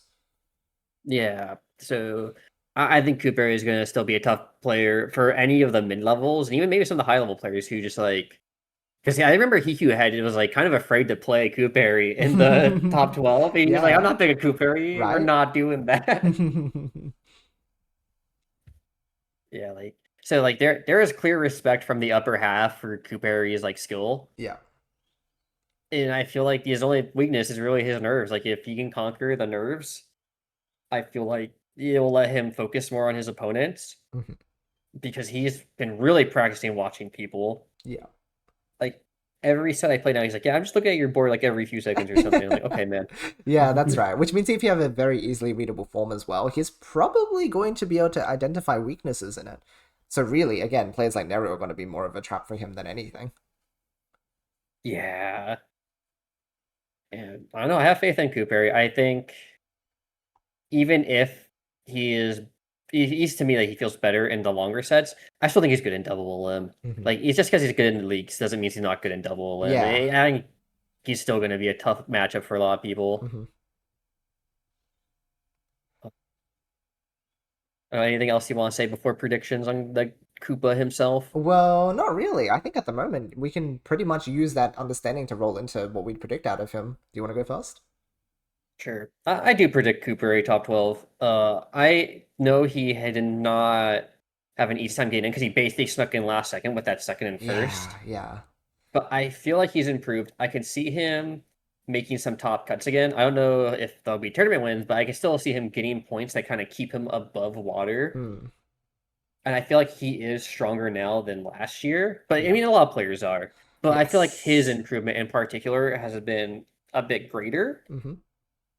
And I think for players like Wiz who snuck into top fours, I feel like Cooper could be like a wall to that. I think Cooper can Yes. stop these like rising stars as we can put them Hmm. and really secure himself into top 12. Yeah, I think so too. I'm pretty confident that he'll be able to make his mark there. Particularly again, maybe not first places, though I am very ready for him to prove me wrong about that. But I think top fours are very reasonable for him to do. Again, he'll probably gatekeep a fair few of the mid-level players, and again, he has that upset potential, which means that at the very least he can break into top four, and then you get those placement points, and he'll push himself up into top 12 from there. I very much believe in that happening. And now we get to go into the next group of not two actually. It's gonna be a group of three because we felt like these three were kind of close. Yes, that's right. We're now moving into sort of the middle of top 12. All right, take it away, Yoshi. Alrighty. Yeah, we wanted to kick things off with Anna, who has had this very, very interesting story arc over the past year or so. She has just improved so much and continued to play really strong, right? So at the end of last season, she had that first place in Vortex Gallery, for example. But even throughout that season, she was making the deepest losers bracket runs you will see from like any player. Like sometimes she would kind of throw in first round and end up in losers bracket, and then she'd end up in grand finals anyway, right? So that momentum from her really is unstoppable. She's quite a force. And so I have a lot of reason to believe that she's probably just going to continue with that momentum through this season as well. I mean, first major win, she beat you Mm-hmm. in Copa Luna to go on to Winterside Grand Finals, Yep. which even though she lost, like it still secured her points. And I think the thing with like Anna is her shift in gameplay Yep. throughout the years. Like she used to be like kind of like sandwich build for a keychain. Okay, now you lose. But now Yes. it's like, oh, I'm building GTR, but now on top of my GTR, I'm flat stacking the center of my board, and I'm just gonna beat you to death instead Yep. of like sending main chain. Yes. And Yes. then when This she has to, it's still 14. You're like, okay, man, like what am I exactly. supposed to do here? She's just beating my ass, you Mm. know? Those high power attacks are sort of reminiscent, honestly, of Rick sometimes. I look at her gameplay and then she fires off that huge two, and I'm like, whoa, okay, I don't like the look of that because that reminds me of Rick and that scares me. Like, please stop. Yeah. Yeah, I think her flexibility has gone a lot more insane. Yeah. I feel like the only weaknesses sometimes in her attacks, like she just randomly pillars in the center of her board, either Ugh. trying to greed out an attack or because she kind of builds herself into a corner. Yeah, yeah, yeah. She kind of, having that same kind of nervousness, but I feel like her nerves aren't as bad in tournament as like the crew battle that we did. Exactly. I think when it comes to things like Pgrs, she holds her own just fine. Yeah, I feel like because that was weird. So after the crew battle, it kind of felt like like a lot of times, like, oh my god, so many of our players are better than Ana. I'm like, that's not true. This is like No. crew battle. This is like completely different. And like Ana, I think the big difference with like NA and especially is like we don't play crew battles that often, Hmm. and we don't even talk to each other that often. Like we're not a very connected region. Yes. So suddenly you're on a team with a bunch of people you don't really talk to. It's going to be a lot of pressure. Yeah. It's a very Um, different play environment. yeah, when you look compare last season, it's like, oh well, okay, who else was making top fours outside of the top, 10 players? And it was like it Hmm. was Ana. Yeah, that's right. And again, like, It might even be a top 10 now. right? That's the thing. There's a lot of competition at the moment, and yet she's still keeping up. And I should also note that on those losers bracket runs, she's beating the likes of sometimes Acliv, sometimes Void, sometimes Dan. Like she is among that top cut at this rate. Yeah. There was even a conversation like where we thought Ana might actually be the best player in North America because, Yeah. she was beating Dan. Dan hadn't really found any of those big W's yet. Hmm. Hmm. And we're just like, oh, like, is Ana just like our number one player now? Yeah. What a crazy thing because no one, not no one, but like. She wasn't usually in that conversation. When we talk about, oh, who's the top NA player, you'd be like, oh, it's Dan, oh, it's Riona. Nowadays, I think Anna's very capable of being able to take that top position, so we should start involving her in that conversation. Yeah, I feel like Ana and Dan are just like the two front runners of NA. Yeah. And even though she has some weaknesses with like the middle of the board, I don't think those will stay. I think she'll figure it out. Yeah, that's I right. think Mm. she'll do very well against players that she know. Maybe like some of the Korean players or Taiwan players maybe will give her some trouble. Yeah. But I don't think she'll like lose to them like hard or anything. And the other thing is that she is actually playing in like Hishachu League now too. So even though her weaknesses were, maybe against playing out of region players, she's starting to cover those weaknesses by playing with various players. So if she gets used to those playstyles, maybe it won't actually be that big of a deal for her after all. I agree. And for me, that's why I can see to say like she's gonna be top 12 again. I think Yeah. she'll get to pick her opponent again if that same format happens. Like, because I think she'll just make more top cuts. I think she might even have more points than last year with how she's Yes. been playing. I agree too. She's totally like getting top fours again. She might even get another major win. I believe in her to do it. Yeah, I see her in the top 8 of top 12 and like getting her pick and being like, okay, this is great, day one. And then hopefully she just avoids the Rick next time, where she even does better against Rick. Yes, that's the thing. She could do it. She could upset. Yeah, I think so. I think she could totally beat like Rick. I think Rick is really hard to beat right now, Hmm. but she has the potential compared to like most of the players in overseas. Mm. Um, yeah, and there's very intentional wording here too, because I talked to Riley about this, and I was going, yeah, I think she's able to upset people, and he went, no, hold on, is it really upsetting anymore? Yes, exactly. It's not really an upset. I think it's just you know not even an outlier anymore. It's just normal. It's neutral, right? It's what we have to get used to because Anna's just that good now. I wouldn't be so certain. I feel like there's still something in her gameplay that's like just missing the mark. Like I'm not saying that she's not a top player. I just don't know if I put her among the ranks of say like myself, Acliv, Dan. She feels like she's on the cusp of it, but there's still a She's bit like more still on the growth. upper part of high level. Yeah. Like I don't think she's like on the weaker side. Like I think Cooper is at the bottom of like high level. I think he's like the Yeah. standard. Yes. Yeah. But like Anna's more Anna, I mid. think is like at the top. Yeah, she's Yes. more up there. I think so too. Um, all right, shall we move into our good old Ascension owner, TO extraordinaire? Ooh, it's Hiku Uh, time. Yoshi said he doesn't play that well that one time. Aw, give it up, Riley. Whatever. I'll let you take this. Go on. All right, all right, and you said it earlier. It's like usually Hiku doesn't play that well. Hmm. Without the context of it being against you, I'm just gonna remove that real Yes, quick. sorry. Oh my gosh, hold on. Wait, no, when you clip it, is that gonna be no, hold on. Oh, I didn't say against me. Oh no. I'm gonna get in trouble. It's like those fan cams that like try to like defame people who don't like a certain celebrity. Like, look what he said. It's like very poorly edited. Like you've seen what's it, the Sonic TV show where Eggman goes up to Shadow and it's just really poorly edited clips of Sonic calling like Shadow stinky or something. I And he's don't like, think how I dare he have. You say need to that? send this to me later. Why? I'll have to send it to you later. It's Please. basically like that. That's funny. But Hiku, TO responsibilities extraordinary. It still managed to make top 12 while running tournaments, while even participating in tournaments that he's running. Literally I mean, the insane. bot obviously like helps for that, but like it can only do so much. Like TQ has to watch everything. Yeah. He haven't even had to sit out of events because he just didn't have the capacity to play because they were so large Yeah. scaled. And even throughout that, even throughout all the odds, not having as much practice time as other players, Hmm. not having as much time to commit to tournament as other players, he's like missing all this experience. He is still competing, he's still keeping sets even, he's still winning sets, Hmm. and he's still able to chain efficiently and even defend himself. Yeah. When we talk about like his main weaknesses were defense, but it's like okay, the only players capable of beating him were like Rick, Yoshi, and then like Dan, right? And the Yeah. very void something. It's still even for all those sets. Yeah.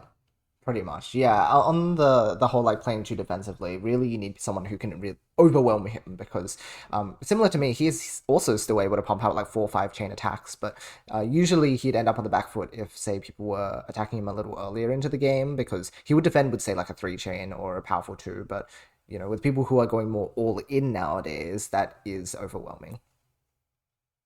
Yeah, so I feel like this is going to be a very hard meta for him, Mm. but I also think it'll be a good experience for him Yeah. because he'll like learn how to deal with a lot of the annoyances that he kind of struggled with last year. Hmm.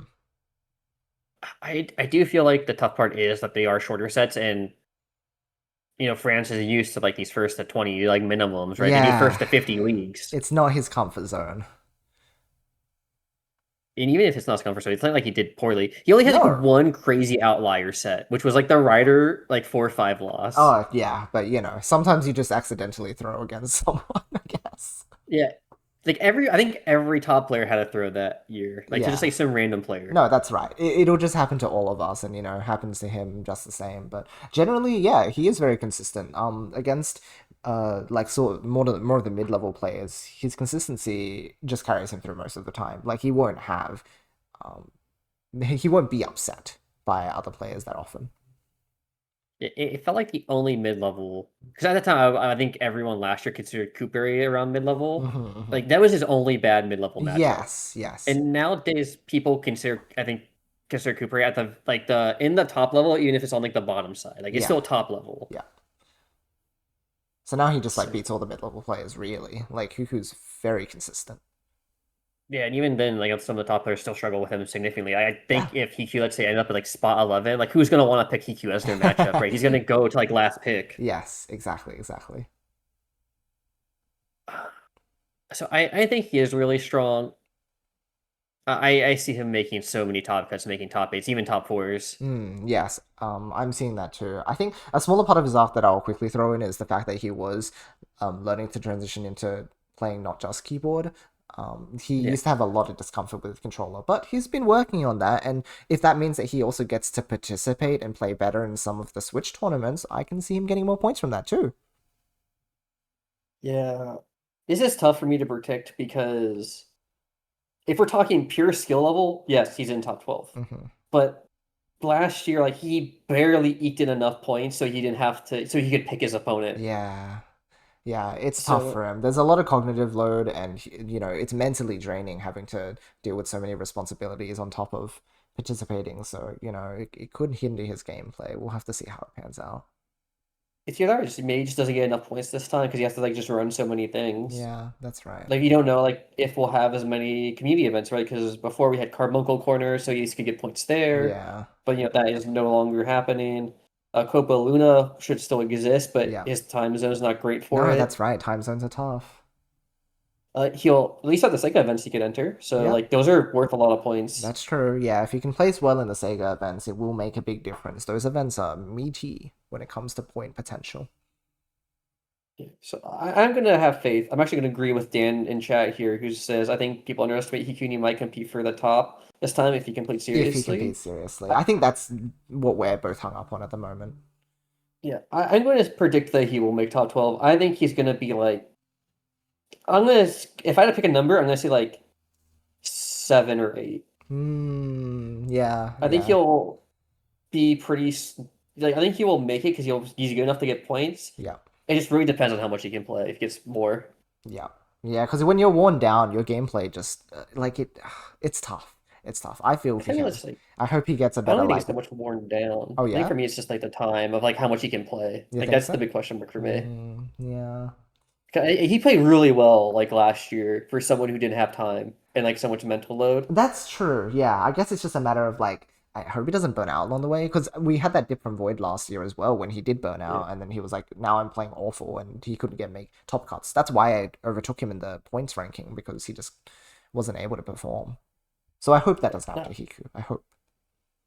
I'll predict that he'll make it, and you can predict that he's gonna struggle. Yeah, I think that maybe like top 10 for sure. Like I think he will be above that bottom rung who's only just getting a few participation points, but You were just doom saying like crazy. You're like, you know, he's still top 12 though. And what is this bait?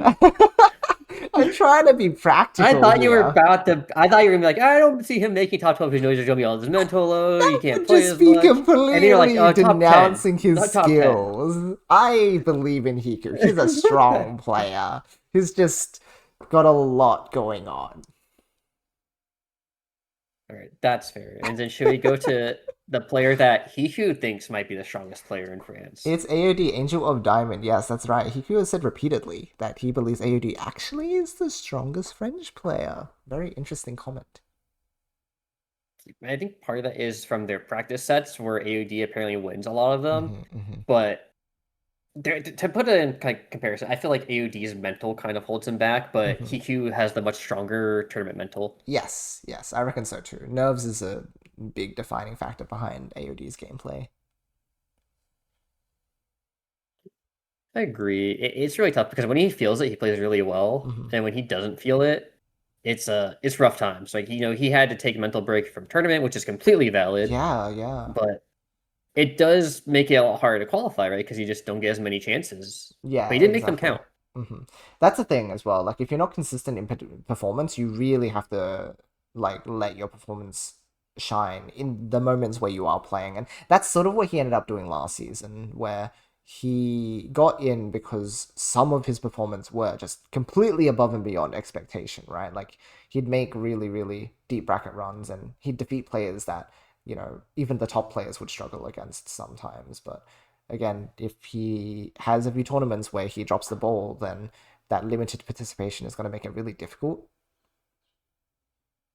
I don't think I see him dropping the ball. I feel like it was just like how he plays. Like it was just difficult. Like when Riona was still actively playing, right? Riona was Yeah. like, I remember when Riona tilted when he got RNG'd into AOD's pool, and he was like, "Dude, how am I supposed to do against this guy?" Yeah, exactly, You know, like, exactly. He's threatening, eh? and, like yeah, like every player I think knows AOD is threatening. I think Void was like expecting closer sets with him Hmm. during like the finals. So I think it's not so much a question of strength. I think for me, it's the question of how many events you can play in. Yes. Yeah. Because I mean, like I said, like going back again, right? One of like four players that beat Villain R. That's a really huge achievement. Yeah, that's right. I think he has the potential to perform a few more upsets here if he's actively practicing. Yeah, I think players underrate AOD. I feel like people don't put enough respect to his skill level because he doesn't get seen as often. But like, he's one of the few people who can contest like the Korea players and like Hmm. the upper half of Taiwan. Like, you don't have many players on AOD skill level who can go to like the Asias and make it give them a run for the money and even beat them. I feel like that gets understated because like sometimes AOD just has a bad showing against like an overseas player, Yeah. and so people tend to like rate him lower. But then they forget like all the big achievements he has. Yeah, well, there's a good reason why a lot of the JP top players, when we ask them the question, hey, who are you like keeping an eye on, or who's your like favorite Western player? They don't say me. They don't say Void. They don't say Dan. They say AOD. And it's like, yeah, they see the potential in him. If they see it, then we certainly have to be paying attention to him too. I think Tom was the only person to predict AOD to beat Villain Yep. as well. Yep. Sounds about right. Like Tom, yeah, because I don't think that was on commentary. I think that was in our backroom chat. Yeah. Because when we were doing like our predictions and stuff, AOD with for AOD, like Tom was just like, why is everyone like, why is AOD not?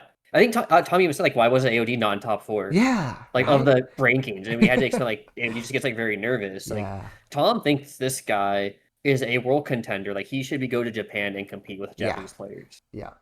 and that says a lot. He's very strong. And so I guess we lead into the prediction for him. All right, you can go first because I think my prediction might make some solve. Yeah. Well, I think again, if he has this nerves under control, he has upset potential. He's very strong. He's gonna make top 8 a few times. Will he make higher cuts like top 4?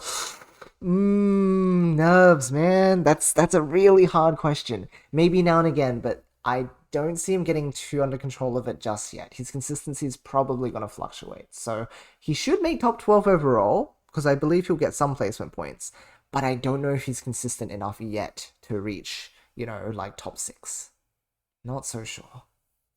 No, I guess I'll give my toxic view. Mm, Air quote toxic, right? It's just for yeah. the meme. I personally, I think AOD. I agree with him. I think AOD should be in top 4. I think AOD deserves a spot in Japan to try and play, Mhm. but I don't think he'll make top 12. That's crazy. And That's my crazy. reason for this is the amount of tournaments he entered last year was very minimal. Right. He didn't qualify for top 12 because he played a lot. It required 4 dropouts. He Mm, needed Villain R, Senred, Ryder, and Mal to all turn down the spot that's true. to get in because Wiz was above him, if I remember correctly, Yeah. by like 1 point. That sounds So he right. needed Hmm. 4 people to drop out to make it, even though he has the skill to like do it because of like that tournament drop. And again, maybe he doesn't take that break this year, but because he might need that break, and also the time zone issue that we've talked about for some of the European players sometimes Mm-hmm. comes into play. Same for the English side. Yeah. You really have to make those wins count. And I think for me, it's less can he make them count. It's more like, will you have enough tournament top cuts to buffer the fact that you could not enter as many events? And I just don't know right now because it doesn't seem like, again, like we're losing a couple community tournaments, right, with Copa Luna moving spots and having to reset up. You don't know how long that will take. Hmm. Carbuncle Corner is gone. There'll still be Lei Dojon, which is good for him, and the Sega events and like the big ones. But you'll have to make more of them count if you can't enter all of them. So I think his potential is really high. It's hard for me to see him make top 12 without entering a lot more. Well, I propose to you AOD, Major, first place. Oh, you think so? Okay, who do you think? Who do you think like that like bracket run looks like for AOD to get first place? Ah. Luke, again, if he plays against Like some of the French competition like Doremy or Hiku, then definitely he can do that. And then I think he could probably stand a chance against the likes of, let's say, like Void or myself. He's definitely been a threat to us for a while. Can he beat Rick? I'm not so sure. It might be a second place in that case, but I can see a first place. I could see him doing it. I I think he can think also I beat Ana. see. I think so. I think first place for me might look like I'll say beat Anna in the top 8. Yep. He plays in like Acliv, beats Acliv, Yep. goes into like let's say if Rick's not there because for some reason Rick can't play and Yeah. it's like Yeah. against you or Void, Hmm. he has the potential to beat you or Void. He can do And he's that. on winner side, he just has to not get nervous. That's right. I think so. I think that top 12 can happen. I think so. If he gets a first, that would more than likely secure him in the top 12. I But think so. again, I have to see it first before I Yes. believe it. That is fair enough. Then we get to our last 4 of the top 12. Yes, with that being said, let's move into those who we are expecting to be at the top of that top 12. Ooh. Dan, Yes. I mean, kind of just like the disappearance and resurgence in a way. Like, he dropped a lot of his old style. He kept the GTR in like the back pocket, but like the submarine kind of took over, right? The multi-stacking took over. The aggressive play took over, and it paid off extremely well. Yeah. Like Yeah. he got so many points, he took so many sets off good players, and it just made him really hard to practice for. That's right. Again, we've talked about this earlier when we talked about the development of the meta, but his plays have been meta defining, right? People have been taking inspiration from his playstyle so much over the past few months or the past year or so, and yeah, that says a lot about his ability to invent things and also lab and then use them against the top players. He has a lot of confidence in the things he does. It's very commendable. I agree. And I think it's also really hard for players to read his irregular shapes because they're Mhm. just not things that they are used to, even Yes. though he swapped to the style. Because, like, who do you practice? Like, if you were to look for another player that plays like this, you might have to go to Japan, like, ask Kuma, right? Yeah, Like, yeah. someone who's going to play really aggressively. Yep, yep, yep. And Kuma is going to leave you on read because he has no clue who you are. Yeah, I don't know. Maybe you could ask TS or something, but like again, it's very rare to find players who do play this sort of style. And it's really funny because I remember hearing this from Tom. Like, Dan is like beloved in Japan because he is his playstyle is just so hype. You should have seen People every time we went to an in-person event, people would hype him up. There was the Saki Cup we went to in person, and as he would do his attack, they would yell America. It's just like he used to find what American gameplay looks like for them. Yeah, and when it's like, and you think about like how AOD is like a lot of players picks to like should go to Japan from Hmm. Japan, Yeah, and Dan is like he really is the comic book hero, right? He yeah, is, I think he's like the Spider-Man, where like everyone just loves this dude. Like you yes. just like it is so hard to say anything bad about like how he plays Hmm. or like who he is because like even if it is high risk, high reward, he makes it feel like he's. I use this comparison with Yoshi. Like if you were to go to casino and roll dice, Danny has somehow like weighted his dice. Yes, Like he knows exactly. how to even those off, make those odds Yeah, like less even. right? It feels like he's, when we talk about all-ins and stuff, we talk about gambling, and so this is very casino style gameplay. But he weights those dice somehow. He makes those percentages favor him in some way, and it's not 100%. It's still a level of gambling, but it's much higher expected value than other people are getting. Yeah, like I think last season it felt like it was 60, 70. I Mm. feel like Dan has pushed that to like 70, 80. Yeah. And I feel like it's going even farther with it because he has like that new practice tool where he has to like where he's like his board disappears after a little bit when he's Yeah. placing Puyos. Yep. So he has to perfectly remember where everything Hmm. is. And that is such a powerful training tool, I think. I think that's really sick Hmm. because it means like if you're bored, if you don't have time to look at it and you just remember it like subconsciously, like good luck. Like Dan's gonna be able to work with so much more information than you are. Yeah, he can dedicate way more brain power to looking at your board and looking at like when your openings are to actually attack. It's unfortunate because I think like because it's so highly volatile, it sometimes like he'll fall just short of like those first places, but he's almost always in top cut. It's so Hmm. rare to like not see him in top cut. Yeah. Like he has to have a really bad tournament for him to not even like be in like top eight, and even then like a bad tournament for Dan is like getting fifth or something or like Exactly. seventh Yeah, like because like stopping short of top four.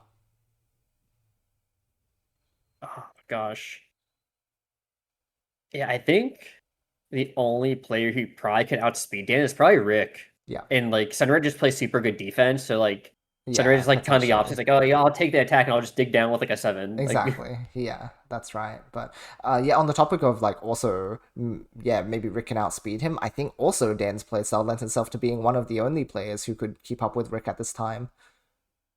that's true because if you stop Rick, who's trying to play a more Japanese style, like high speed second floor, Hmm. and he just can't get to second floor, he might just not crumble, but he'll probably have a lot more of a frustrating time. Yeah. Yeah. Yeah, I feel like this. I think Dan's style. I've said this before on stream and off stream.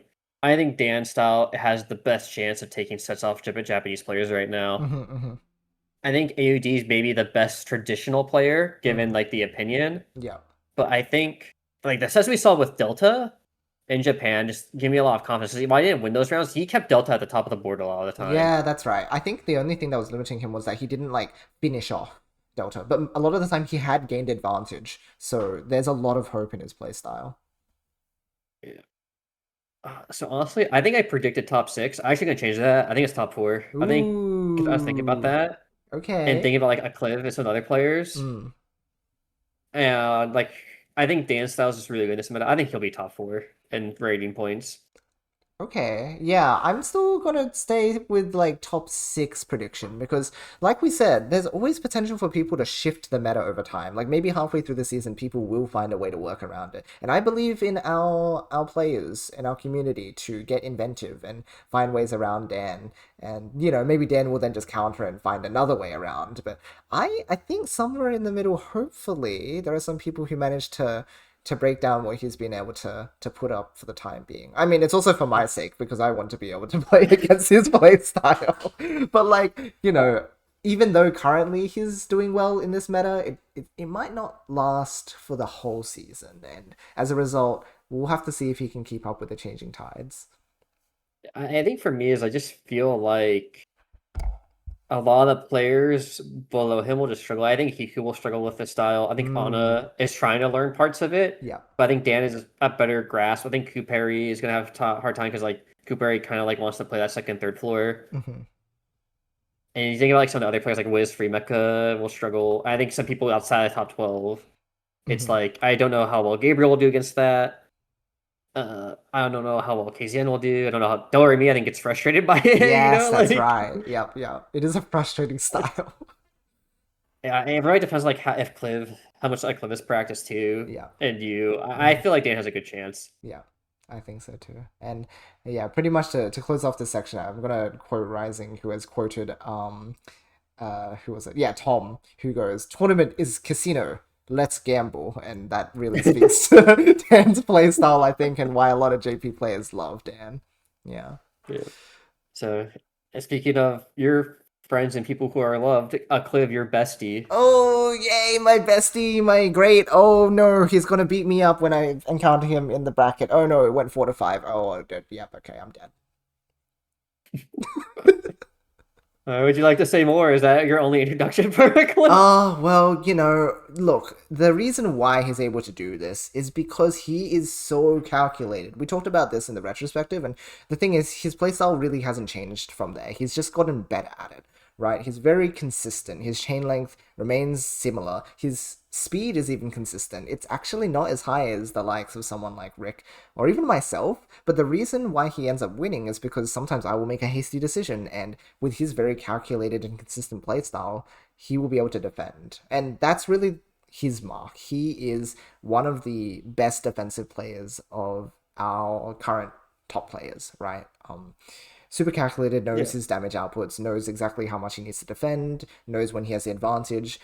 Being defensive doesn't mean that you are the sort of player who won't attack at all. It means that you take low risks in order to defend yourself, but when you have that resource advantage, or if you see that your opponent is covered, then you go for your attack, right? Like he is very opportunistic. He knows exactly when to strike. That's what marks a defensive player, and he does a really good job Yeah. of it. I think the tough part is like for Acliv is that like Rick is just so dominant with the speed Hmm. and the attack, so it's really hard for him to build those safe defenses. Yeah. Because Acliv tried in the Asia online tournaments, he tried to like one chain out, Rick and try to get him with some of the stronger attacks, Yeah. but it felt like it was a lot harder when Acliv has to take initiative versus Rick versus like Yeah. him letting someone make the overcommit first. Yes. Because otherwise, like Acliv doesn't really have bad sets. Not Like he really. doesn't really like get upset often, and when it does, it's like players like Ana or like Neru's Exactly. been on the rise. So it's like those Yes. aren't really that bad They're losses. just strong players. Like they barely count as upsets at this point.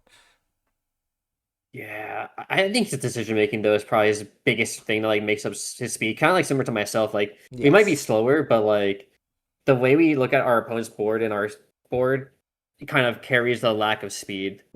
Yeah, pretty much. He's very careful with his resources. He conserves them so that he doesn't need to like use speed to build them back up. He just knows how much he needs to spend, and then whatever's left over is the perfect amount.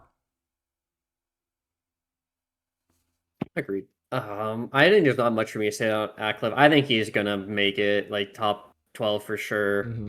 Probably top four. I feel like I don't really have. It's kind of weird because like he's gotten better, right? Because even though Rick has obviously become like giga powerful, Cliff is still holding his own, which means he has gotten better. I just don't know Yeah. how well he'll do against players like Ana who have upset him and some of the other players. Yeah, I think I feel the same way in terms of placement. Like top four, I can believe him putting up a similar score, not score rather, like a ranking points count as last year. Because I imagine he won't Yeah. be participating in everything, just like last year, how he wasn't really like going out of his way to play in everything, except at the end of the season when it was a big points race between like myself and him and Void. Yeah. But outside of that, he should just like when he enters tournaments, he'll put up a strong performance and he'll solidly like put himself in top four. Yep. And that leaves us. I get to introduce yourself. Oh no, I get to introduce you. Yippee! Whoa! Yeah, you don't get to talk Whoa! about yourself. Oh my That's gosh! right. This Wow. guy, when we were taking notes on him, was like, "Okay, here's what everything that I'm good at." I'm like, Yoshi, it's my turn. Hey, go on. So I'm just. Look, I gotta keep it entertaining because I know we're gonna go over our 2 hour mark. I think we predicted 2 hours, 2.5 hours for this, so we'll see. Okay, yeah, I think we can But hit something like 210. 15 more oh minutes. my god, just like Maybe? my sets with Dan. Ooh! Wow, the self-dobbin. Yeah, all right, but for Yoshi, I mean, everyone knows him, right? But your long stay name. No longer Mr. Australia. I think you don't really lean into offense or defensive. You're pretty much theoretical to me. Like you kind of have the good average all around. Mm, Just because you're so studied on Japanese play, yeah. and you have so much more, I guess, like interaction with the Asias. Mhm. So, what's it called? Oh, I actually have the names wrong. Yoshi is next on this and not Void. Yeah, we decided that Void is last actually minute when after. we were doing the note taking. Oops, sorry guys. Yeah. So because we thought Void and Rick would be the best to talk about Yeah, last. he's very So interesting. I'm too me. boring. Yeah. Yeah. Yeah. But I think for you, the tough part really was your second floor was pretty unsafe, but we just didn't know it at the time. Mm-hmm. And then Tom kind of exposed that when he talked about like why your flat stacking is weak. Mm-hmm. And I think other players picked up on that. Yeah. And they're like, oh, attack flat stack, that good. Mm-hmm. Yes. Yep. That made your life harder, it felt like. And Yep. I think it was hard for you to adapt to like the more L-shaped mid game because I felt like sometimes you would just actually cut your chain a lot. Yeah, yeah, that's right. Mm. And I feel like that actually kind of still is an issue. Sorry, Yoshi, I'm bringing up your data set. Oh Uh, no. I would watch, and I feel like what would happen was you would kind of go for a flat stack, and you would just constantly dismantle it, Yep. and you would dismantle like 2 or 3 times, which was good to defend yourself. But then because you had to dismantle a flat stack, which doesn't really defend itself well, you got left with really hard extensions against the guy who's just power chaining you. You know, Yeah, yeah.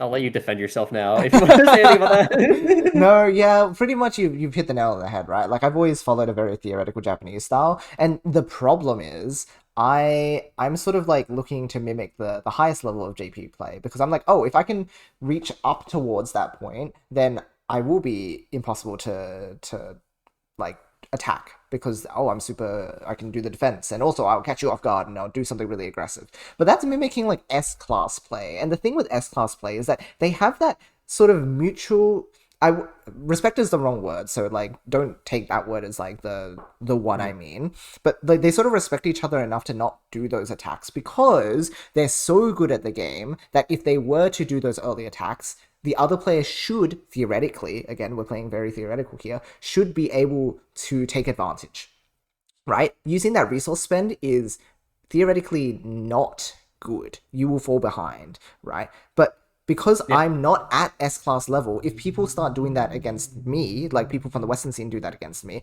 I don't currently have the tools to defend myself. And so, like, they skip that part of the game and they just go on to like second floor and do all their like 5 chain attacks, and that's what I've been labbing. But because I'm labbing as if I'm like S class, other people don't respect that same gameplay. They will just attack me early on, and so now I've had to do a lot of adaptation that is outside of what I've studied. Yeah, and the tough part with that is like you have to make them respect it by showing you can do it. And Yeah, if you can't do it, then you don't have to and respect I it, can't yet. right? Yeah, right. Yeah. So I feel like this will probably be a tough meta for you Mm, overall because I do think your first like bit it's kind of weird because like if you go for early attacks, you commit your entire board to it. Like you can put your start So like it's kind of easy when you go for like your kind of Kuma builds Yeah, yeah, to yeah. tell when you're gonna like all in. It doesn't really happen if you build GTR, which gives players, I think, a level of safety. Yeah. And especially if it's on PPT2 again, you know those all-inners are coming in faster. Yeah, And that's of course, you right. can build defenses faster, but like, Mhm. double-edged sword there. Exactly. So, I mean, a lot of the time I've just ended up leaning into the aggressive gameplay, which again is why I'm not in the camp of, even though theoretically I should be more defensive, I just sometimes go aggressive anyway, because I know that, like, currently I can keep up with people who be aggressive by being aggressive myself. If I do the all in, I'll just do it better than you, right? Like, I sort of take a bit from Dan's book and from the JP book. But currently I'm still at a bit of a crossroads where I'm trying to refine my gameplay and it's still a bit of a weakness, right? Sometimes I'll get away with doing the thing better than you, but not always. Yeah, I think your biggest strength is probably the mental is gonna keep you from like tilting throughout the season. Yeah. But I also wouldn't be surprised if you have like a little bit of a bumpy season start just because like it's kind of like the weakness at the moment and it happens to be like a lot of players trying to do it. Even if they don't do it well, I don't think you like lose sets, but your sets might look a little bit closer against some players who are weaker because of it. Mm-hmm. It really depends. Yeah, yeah. It's a big question mark on availability things as well. Like, I am maybe starting a bit of work this year, and I shouldn't even say maybe. I'm starting a bit of work later this week, even. So, well, next week. And so, a bit of limited time means maybe, for example, the tournaments that are Sunday nights are Monday mornings for me, and I can't do Monday morning tournaments because I have to go to work. So, there's maybe like some variability and things like just being able to participate, which is a bit tough, but it just means I have to work hard in the tournaments I can play in. Yeah, and it really depends. Like since Sega had you commentate the Asia online games, we don't know if Who that will happen knows? again. Yeah, yeah, I Yeah, could get right. pulled So out of it's like like, playing in some majors. Who knows? yeah, and if that happens, I Ugh. think it's going to be really hard for you to make top 12. I think you would still make it, but I feel like it'd be like you might even fall into that like 10 to 12 range, right, where you can't pick your opponent and you just have Hmm. to like let the dice roll. Yeah, I can believe it. Well, I don't think top 12 should be an issue. I should be able to place well enough to like get beyond that, but maybe like not securing something like top 4, maybe even top 6, but like I think I could at least I'll be above 10 is I Yeah, think. I think it's a good chance. I think it'll be difficult because I'm thinking about like who I'd predict for top 12 right now. It'd be like Rick, Right. Void, Dan, Acliv, right? Okay, so that's 4 spots taken Yeah, up. yeah. So I won't be up there probably Uh, unless I like, blow things out of the water. yeah, it would. I think it would take Senred and Villain playing, right? So if that Yes. happens at 6, Yeah, exactly. Then it's like I'm probably and not then top it's 6. like yeah, and then like maybe Ana goes on a tear, right? So Yeah. that'd be 7. Yeah. And then maybe one of our dark horse picks. So Yeah. there is like it's I don't think it's a small I think chance, maybe but there like is a chance. yeah, top But 8. it's gonna be funny even if you get that because no one's gonna pick you anyway. Yeah, exactly. So They're I don't gonna know, send you to like the maybe weakest it's pick in top fine 8. TM. Yeah. Or maybe Rick just like picks me and then boots me to the sun and That he's would like, be the you biggest Giga Chad that would be play. That crazy. I make it to the end of the season, I'm like, oh, I got my ranking points, I get to play in the final event, and then Rick picks me and destroys me. Or I reverse it on him. I do the Hiku move where it's like, I've been losing to you this whole time. It's my turn. Who knows? win Maybe. one set, then get knocked out. We'll see. We'll see. Yeah. We'll see. I think it's gonna be a rough season. I really just think it depends on like how many people even watch your matches. Yeah, 'Cause I feel like the data and some of the Heat League sets gave a lot of good information on like where you're weak and that's where you true. can be attacked. Yeah. But I don't know how many players actually went back and watched those VODs. And it's also tough because a lot of my Hitachi matches are A-League players. So unless you're playing at their level, you probably will have a hard time exploiting the same weaknesses. Yeah. We'll see. I mean, Hiku said the same thing to me, and look what happened with Ariel, right? Yeah, Like yeah, you yeah. you can still take some stuff from that, even if you can't do it perfectly. You can still like Certainly. hedge the bets a bit more. Yes, yeah. Being coming into a match informed is definitely one of the best things you can do to influence the result. But now we can talk about our favorite bird slash squirrel slash Oh, link. yes, You that's get to introduce right. him. Our favorite furry void. An extra band from Ascension. If it wasn't Hiku, it's gonna be Boy. Oh well, too late now. It's out there. Sorry. Heaven will at least like archive this. My words will not be suppressed. All right, well, let introduce the boy himself, the guy who made it against the odds that no one predicted, right? Like no one predicted Yeah, Boy that's to upset right. Rick. The guy who paved himself a road where I could meet up with him earlier this year. He's such a lovely guy. So Okay, so last season, pretty tumultuous for him. He was pretty much confronted with burnout. Because early in the season he was making a really good run for himself. He was winning a lot of tournaments. He was leading that points race really easily.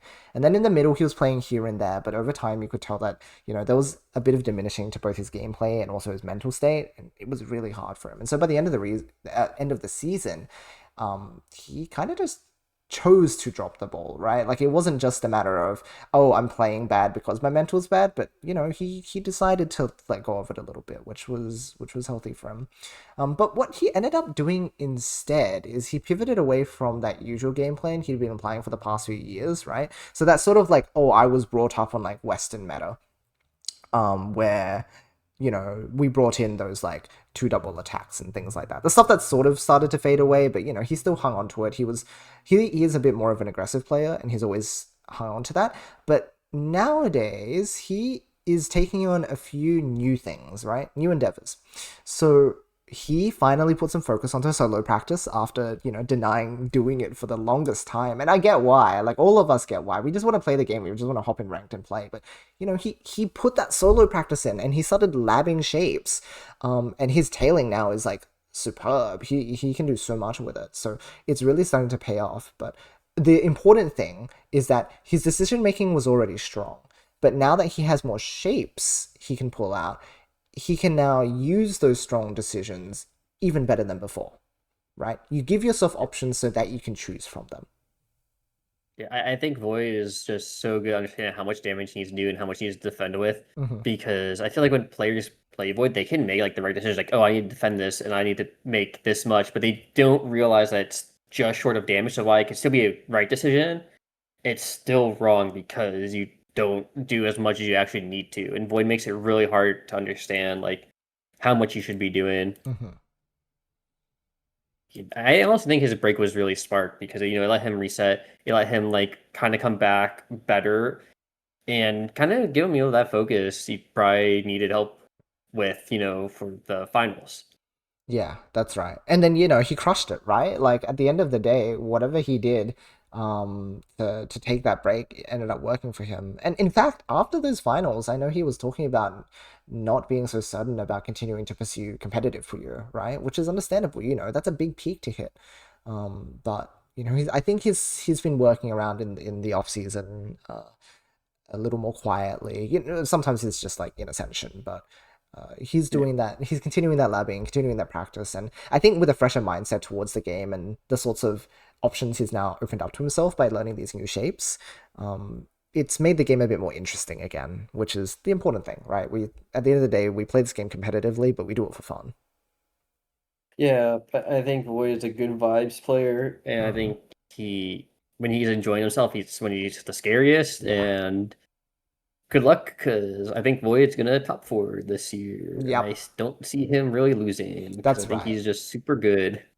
I'm seeing that too. I think his participation was always really strong last season as well. And again, if he participates more than me, then I think he'll just end up taking the points race. He'll get top four, maybe even top two, by virtue of like, there are maybe players who might be stronger than him right now, but if he's more consistent and gets more second places, it doesn't matter how many first places the other guys get. Like, he might be able to just outrun them anyway. So he could end up with the top position, like he was like almost getting last year.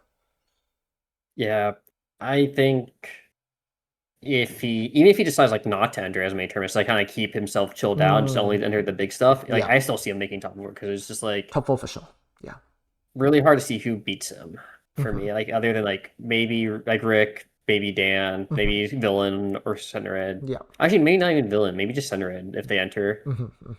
Uh, I think there's a lot of hope. Not even hope. I think Void might even get first spot for sure because Rick doesn't choose to enter that many events. Exactly. And Acliv kind of struggled a little bit towards the end. Yeah. Well, with that Shall we said, go into the king? oh, all right, if we must. It's time to talk about the big dog. Everyone knew this was coming, right? Yeah, Look, he's Rick got a has slide for been himself. insane. Yeah, he's insane. There's a lot to talk about with Rick. So, I know, I think some people know that Rick streams. I watch his stream kind of frequently. Yeah. And he started using it on mic now, which is kind of funny. Yeah, he's doing everything Um, now. yeah. So during some of solo practice, because English isn't his first language, I Hmm. have chatted with him, Yeah.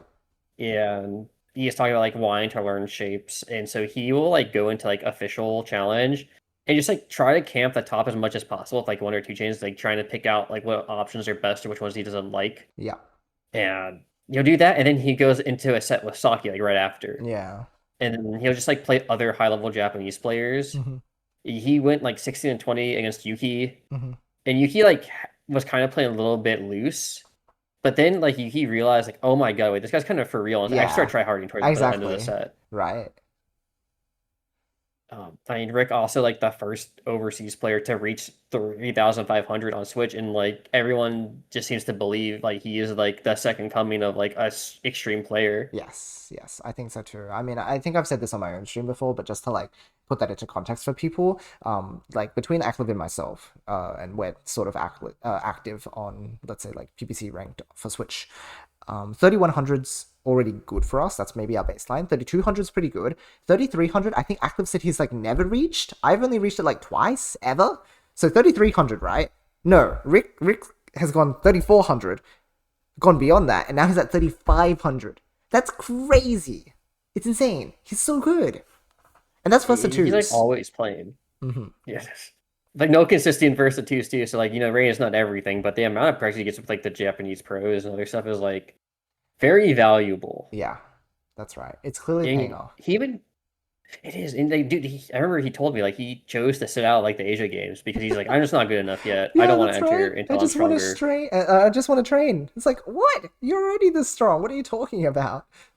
Like he is really committed to like Mm, being the first overseas player to like win like such an official Sega tournament. Like yeah. he wants to go overseas and then like not just get there, but also like win, right? And Hmm. get out of pools. And Hmm. I think he actually has the potential, like especially with those sets with the Yuki and like Saki, like they're close. Like Yeah. even his Saki practices are close. Yeah. So it's really hard for me to see him being anything other than first. For Yeah. even if like for each most time, like I can still see him, like maybe dropping a second place, but who really contested them last year, right? It was mostly Senred. Yeah. And then Exactly. you a little bit A if you little were on the bit. winner's side. And then maybe a bit of Acliv, but like more often than not, Rick would win. But at least he'd put up a fight. Or Acliv would put up a fight, I would say. Yeah. Yeah, it just feels like he's the strongest player right now. Yeah. I think the only other person that has like upset potential against Rick is Dan, Yeah, and that's exactly. because like Dan's style will pressure him early, and he It's might just not be so ready for that. different. Exactly. Yeah. I think really what if you try and play the usual way against Rick, it's unless you're playing really well, it's not going to work. So you need something different to throw him off. And again, maybe Dan is the player who can do that. I mean, I can't say much other than I think he's gonna be first at number one. Like, Yeah. even if like I feel like Void's most likely just through like playing. If we're Hmm. talking like pure skill, I think Rick is just like the best player right Yeah. now. It's so hard for me to predict anyone else. Exactly. Especially if we continue to play on PPT2 a lot, right? His gameplay has always favored a more speedy style. And so if we get a lot of PPT2, you bet he's going to be winning those tournaments. Yeah, and even champions now you look scary because he's playing against all the Japanese players on, right? Exactly. Like, So it's not like he's weak in PPC either. It's just, oh goodness. Yeah. I think that's pretty much what we can say about him. yeah, I think nerves were like his only weakness, and I don't know how nervous he's gonna be if it sets with Saki or close, right? Ahsoka. Like, Yeah.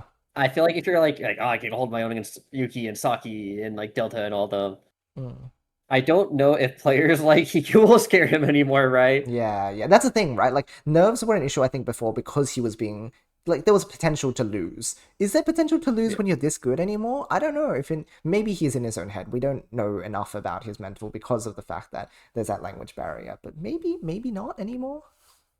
Yeah, I can see him like still, like I said, I think you can see him dropping a tournament or two, like in a second or third. Yeah. But I feel like he'll still like almost always be top three no matter what. Yes, yes, I think so too. And now we can go to our we label as Korean contenders. I don't know if we labeled it like that in the Yeah, slide. yeah, Okay, that's just read right. We it put though. the names on, but yes, these are our Korean contenders. These will probably be more together than separate Yeah. because we didn't really see much of either of them. Hmm. Hmm. I think Villain and Red just kind of trade first place. Hmm. I think Villain has said Red is like the number one player in Korea. but Red doesn't really talk about that. And he's lost to like TJD in tournament before, Yeah, who's so also extremely good. exactly. It could go either way. And participation is really the limiting factor because I think Villain was the one who did he won no sorry, one. Did he win two Sega tournaments last year? Or was it just the one? Whatever the case, he plays really well, and so he's showing that even under like big competitions, like big majors, he's still able to play really well, which I think is a big difference to some of our other top players who get a bit psyched out by it. Yeah, like I think he only lost to Villain because he was like the only other player could beat Rick. So I Yes. was Yeah. like, so if there is someone who's going to stop Rick from getting first at these tournaments, it's probably going to be Red. Mm. Actually, like if we're now that we're talking outside of top 12, Yeah, we were calling him secret boss. yeah, because I mean Japan players talk so highly about him. He has like he's the best person when it comes to digs and like building counter chains, even reversing his chains Exactly. It's in a high very level very like PPT Poyo. inspired, right? Like he used to play a lot of that, so it makes sense that his defensive style is, really really strong.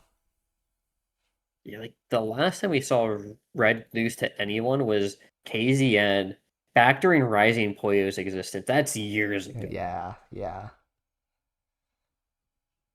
And it's just like so much time has passed, and now, and we still haven't had like another person able to beat Red. I feel like it could be Rick, but we'll see because Yeah. like Red's not impervious, but I feel like he is really strong. Yeah. I could see him make a top two if he actually plays and stuff. But Exactly. it just depends on like stuff like Kespa Cup and like and same for Villain. Kespa Cup is what they chose to set out for because it's a really big Korean esports event. That's I right. actually wouldn't be surprised if that became like their qualifier. Yeah, exactly. So it might be the case that they don't end up qualifying through like the standard Pgrs cycle, which is why we didn't include them in like the main group. But if they were to participate, we're pretty confident he'd make something like, well, Red at the very least would make like a top two. Yeah, and Villain could do it too. Villain, I think we also have like strong defensive player, less so than Red, but like Villain was a bit more on the poke heavy, kind of like very similar style to AOD, right? They're very similar in Yes. how they play. Yeah. Yeah, I think so too. Very all-rounder player. Yeah, I mean, always deep bracket runs. Like losing to AOD was probably his worst performance, and it was still like a good performance. Like, I think he was still like Exactly. top four Yeah. Yeah, that's right. or fifth, I forget. It's been a hot moment because I think I've no one just expected it. Being Villain, having won those PGRS events, and it's like kind of the Korean players are kind of just put on the pedestal, right? And now it feels like we saw like, oh my god, they can bleed because we managed to beat Villain, Yeah. and then Rick's sets made it look like okay, these aren't impossible. But still It's now just a formidable. question. hmm Yeah, like his only weakness was his mental, right? Like he kind of had those That's breaks right. where he didn't feel like he was playing good, Yeah, and his yeah. gameplay would kind of like He break. can But when chill. he's feeling it, right, he's feeling it. Yes, that's right. That's right. He ends up being like quite the representative for international players, to be honest. Yeah, like he's willing to do interviews. He's always entering tournaments. Yeah, Not usually the overseas ones, but he'll enter more than Red. So exactly. I'll give him that. Yes, that's why I say representative because yeah, Red would be if he participated more, but no, Villain's really more of the face of what the international scene is capable of. At least until Rick starts really making his name known in like PGRS settings. Yeah, like Villain, will have the Kagers on, and Red just has his default Discord Exactly. says That's what I mean, hi right? GG, right? Like, Yeah, yeah, yeah. you're like, oh my god, crazy. But I think Villain will probably be like, if he were to play active, he would probably be in top four, Yeah, yeah. I can believe maybe that top too. six if he like has a bad season. Yeah. Well, there we go. I think that covers most of what we'd consider the top contenders for top 12. But we have a little bonus segment, as we mentioned, with 5 people we think are still notable. Yeah, or like their cup and come in, and we thought it'd be interesting, so we did because we had like players we want to talk about. We didn't know how to like we didn't want to like group them into top 12 because it just get kind of murky because it feel like we are rating players. Yeah. But we have the underdogs that we did hmm not put their names on. Now that I think about Oh, it, it's because it was this is too. the only one we labeled it our It was title. too By the way, long. There were 5 players. They wouldn't fit nicely. I could make it small, but then if you watch it on mobile, it would be like really. Oh. Anyway, that's fair. let's say their names at the beginning of this segment, just so that it's like clear who we're going to be talking about. We have Yeah. Celes, KZN, Doremy, Gabriel, and this guy. Riley, oh god, Yeah. uh, All right, so we'll get into it because we've kind of gone a little bit over time, Yes, but I still yes. want to finish this. Hmm. But Celes is a player from Korea, but because Korea actually doesn't have like their own Discord server, they kind of just like hang out with the Japanese players. Yes. Celes is I consider more English community member. Yeah, he's probably the Korean player who has the most crossover with the English community. I agree. Yeah, Celes is just so strong. I feel like people underrated him because he kind of had like a wishy-washy entrance because he Mm, was still trying to figure out like how players played. yeah. But I remember, because I was like, dude, Celes is really strong. Like, he is good. And I was like, Fendo was like, I don't know. I don't really see it. I'm like, no, you guys don't understand. Like, he is strong. Yeah. And you get close touch with Dan. He was even close touch with Tom in practice. He's like, he got like, only took him like, what, 4 or 5 sets to get into like 2.0 of Yeah. like the fucking Ascension That's ratings. crazy, right? He's insane. Hmm. And he does it with his own form Thunder, similar to Dan, making his own So style. cool. Yeah, he's able to do so much with it. He's written a Puyo Camp article on it. If you haven't seen that, you should go take a look. Yeah, it's a kind of similar like high risk. Like it doesn't build the cleanest early, but Hmm. he's very good at either reversing it or turning it into a form that can be built more easily. Yeah. Because he has played like a lot of like Play of the Sun and like a lot of the puzzle modes in like the old Play of the games. So you can Yes. like learn like these advanced situations, and he likes to show like theoretical change sometimes. Hmm. He's extremely smart when it comes to Puyo. Yes, yes. Flexible is the name of the game when it comes to him. He can do so much with his builds, which makes him really difficult to read because, we talked about a few players who are getting better at observing and being able to, like, identify weaknesses to do all-ins like Dan and Koopary. But if they're going to have to fight Celes, then that's going to be really hard. I agree. I feel like his style is like the way he sets up Thunder gives him like high group bonuses towards the back half of his main chains, Hmm. like on his last two links, Hmm. which is really difficult to deal with when he gets like a 10 Poyo link on Thunder Yeah. on like his 10 or 12 chain. It's Yeah. like, okay, good, have fun taking 80k of damage like real quick. Exactly, exactly, right? So like he can balance that more aggressive style, but he's also still got that high chain potential, which, will be able to foil the higher level players. Yeah, and yeah, I think the only tough part for him is he lives in Korea, so he would have to play at terrible time zones for Yeah. like a lot of these. But I think otherwise we'd predict that he'd make it into something like top 8 if he can like actually play. Because his play style and ability is enough to secure a spot that high up. I believe that. Same. I think he's easily considered a top player, probably in the middle of the pack for me. Yeah, fair enough. I feel like he's just is so insanely strong. It's so hard to beat him. I can see Mm. him totally being like players like Ana, Doremy. I can see him putting up even like AOD, beating Hiku. I feel like Yeah, everyone is on the table for him, yeah. outside maybe like the very top. I think so too. And even then, he's still a threat, which means he could get keep. It's true. It'll be tough. I think Celes will prove a struggle for a lot of players. Yeah. And I guess we can say these two kind of together because there's not too much to say on them. Hmm. So Kazian and Doremy are just obviously strong. Kazian just doesn't play as much, same for Doremy. Yeah. But because of like how strong they are naturally, when they enter a tournament, they kind of just stop other like top players and mid levels from ever getting points. That's right. Yeah. They gatekeep points, basically. Yeah, and so like Kazian kind of like used to be the original defensive player, but has kind of become more traditional. Yeah. Doremi plays a very old meta, right? A lot of sandwich DTR, like very basic extensions and hellfires, but does it really well. Super powerful. Always very powerful tails. I think Doremi is a really good fundamental test for Hmm. players. Yes, I think so too. And because like overseas fundamentals are still fairly weak for a large majority of players, even some of our mid level and even like a handful of our high level, like have some gaps. Yeah, I They mean, just tend to do well. particularly if they're leaning into the aggressive meta, sometimes that means leaving their fundamentals behind, which is why I've always said, no, work your fundamentals instead of being aggressive. But again, if the meta turns towards it, these are the players who will test people and see if, can you still pump out that good chain length, or do you keep your chain stable even after all those all-ins? And if you can't, well, they're going to beat you. It's really difficult. Hmm. Yeah. Um, I feel like they're not likely to make top 12, but they should be like considered like pretty strong threats just because like their participation was pretty low. Mm. So unless like they win some major events or just have like the few terms of the event is like really high, like point value gain, or something changes to the point values to make it easier for them to gain points, Hmm. it's gonna be hard for them, I think, to get top 12. I don't see them in top 12 either. I just see them making it difficult for other people to get top 12. Yeah. Oh gosh. So unfortunately for us, not much to say there. I hope we see them more. I think they're fun players to watch, Yeah, but it seems unlikely. right. Would you like to do the next one? Actually, this is about Gabriel, which I can say a little bit I like about, this. but this is something that Riley has been able to see a bit more of than me. Okay, that's fair. Yeah, you should. You know what? You can do me since I Yeah, did you, right? So yeah, therefore, we don't under. All right. fantastic. So Gabriel, thank you, thank you. I know my good hindsight ideas. So smart.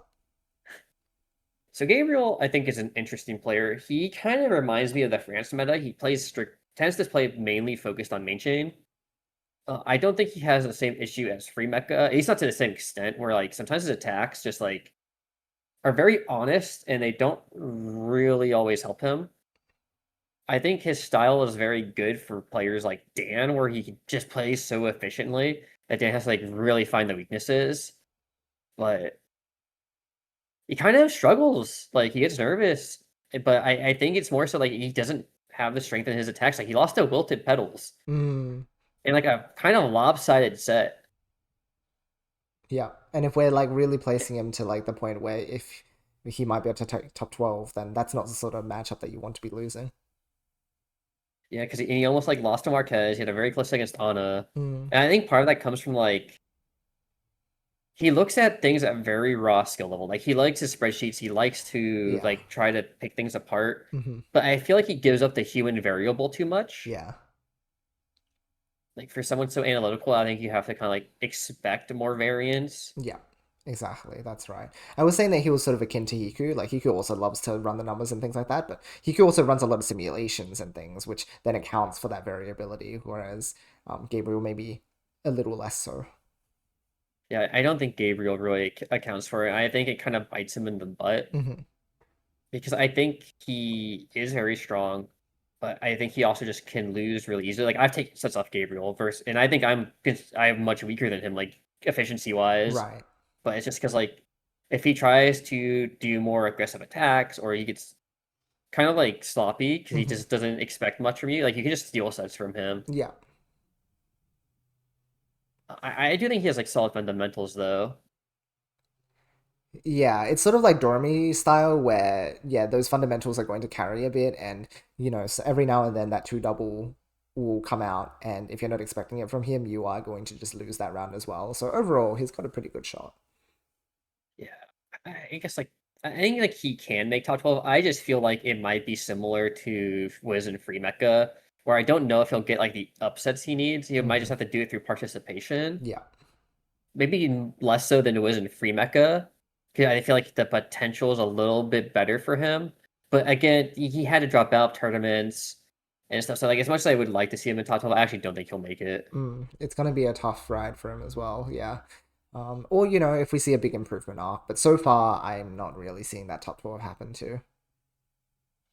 I think it require his mindset change on like how he views analysis because I feel like because I talked to him after the crew battle, like he kind of like overrated, I think, some of his own region and Hmm. undervalued players like Ana just because they had a bad showing in a crew battle, which is a team event, which is like totally different. Yeah, yeah, exactly. 'Cause I remember he thought like AOD wasn't that strong, and I was like, Ooh, not dude, he's like quite. the only person like beating Korean and Japanese players and even Yeah, getting praise. Like exactly. he had one bad match against like for against Latom. Like that means nothing. I'm sorry, man. Exactly. That's right. It's not enough to justify saying that he won't be that strong, because he is. Yeah, so Gabriel, maybe. I think if he gets some good matchups, he can get at least a deep run. I just don't see him qualifying. It's gonna be a tough one. Okay, and then oh god, Yeah, here we my go. turn. Lucky last. It's time to talk about our favorite lizard, Riley. So Go. let's talk about him. He's been going on a bit of a training arc for the past year or so, so he's experienced pretty sizable growth, to be honest. Um, I think one of the biggest strengths he has is just strong decision making that is supported by analytical skills because he's been experienced in like esports and such already. So I think cross applying that here makes a lot of sense. But he does a lot of replay reviewing and things that other players don't do so much of. And on top of that, he has that sort of experimental take on the game. He labs strategies to keep up with the current meta. And, well, first of all, he's aware of the meta, which for some people, they don't even get to that point. But, you know, he's aware of it, and then he is unpacking it so that he can develop his own counters. So, for example, he very much looked into using alternate trigger configurations, right? He's been a slug player through and through for the longest time now. So the safety that is inherently there when it comes to slug is there for him, which he can then build upon, right, with more of his shapes and the training that he's been going on. And then on top of that, right, his board stability has improved greatly as well, right? So he's cutting his chains a lot less, which is good against players like Neruu. It's a good matchup for him because Neruu will cut his chains more, and then Riley will just go, okay, I can just send main, and we're good. So his chain length is more consistent, but the usual limiting factor is that his efficiency is maybe not quite high enough, or his speed isn't high enough. So he gets down on resources, and even though he has consistent like 10 chains, going beyond that is more difficult. So I feel like that's the pitfall for him. I'll let you cut in now. Yeah, I think I've only recently started to pump out more 11s and 12s, like Mm-hmm. in some of my practices against like Dan and Void. Yeah. But the issue is like my best 11 chain was like 64k, and then Void just built like a 12 that does like 80. And I'm like, Yeah. okay. Yeah. So like my damage output does feel higher now than it was last season. Mm-hmm. The issue I do think is a mix of speed slash I think my build orders still need work. I think because I play so safe and I try to like think more about like how do I keep this open while building something in advance, it Yeah. does sacrifice a little bit of my efficiency and like Mm-hmm. board space because I'm essentially playing a completely different strategy than everyone else. So the way my chains are efficient is not going to be the same as like how other people are playing. Mm-hmm. Like I even look at like Slug different than Tony. So when we talk about Slug, we have like two completely different views on like how it should be played. Yeah, yeah, that's right. I think everyone last year didn't really see me too much as a threat until I started just randomly beating Yep, Neruu. This yep, was like, and like I just really took some sets off Cooper, and I eventually started fixing my match with Frimeka. yep. 'Cause I think I am very weak against players who just will build good main chain if I can't pressure them Mm-hmm. soon. And because of my lack of speed, I do really rely on decision making and making good game plans. Like I think my decision making plus game plans make up for my lack of speed and efficiency so much. Yeah, I think you're sort of akin to Acliv in that way, where you are like interestingly defensive in a meta that's still about aggressive gameplay. But again, like he's slower than the other players, but not so much that it affects his resource count. Whereas you're working on that now. Yeah, like I'm at least getting into like the 11 chain points. I feel like my decision making is definitely not nearly as strong as Acliv because like I think I make good decisions, but they kind of are like not good enough. Yeah, Like I'm always short on defense against Void. Sometimes I'm just really short on defense against Dan. yeah. Sometimes I'm short against defense against Rion or you. Like Hmm. I need to like learn how to get those groups a bit better, a bit smoother, along with the transition area Yeah. to really take advantage because I can do 4 or 5 attacks. I've done it before. It's Hmm. just that I don't always have the Poyo groups to Exactly. back it up. Yeah, yeah. No resources, no chain. Yeah, exactly. So I don't think I'm making top 12. I feel like my speed's still kind of a weakness, and it also depends if I'm casting. Yeah, exactly. Eh, There's a lot of like barriers that are preventing you from making that top cut. But we did deduce that maybe you end up being gatekeeper as well. Then you'll make it hard for people to get into top 12. Yeah, I think for some of the mid levels it can be tough, and I have a very few, but more than now zero upsets against like the upper half. Right, That's I've gotten right. a set off Ana, I've gotten a set off Dan, I've gotten a set off Riona before we stopped playing. Yeah. Wiz, right? Nereu have like really good head-to-heads last season. I do not think I will have like the 4-0 and the 4-1 against Nereu Mhm. this year. I think they're much better now. Yeah. As funny as it would be to just like not go to be like undefeated against Wiz in tournament, I don't think that's gonna happen. Yeah, yeah, reasonable. Uh, I think for me, because there's nothing confirmed yet on commentary really. because since I also did the Asia games now, people know there's a chance it might pop up back up on Sega Yeah. maybe.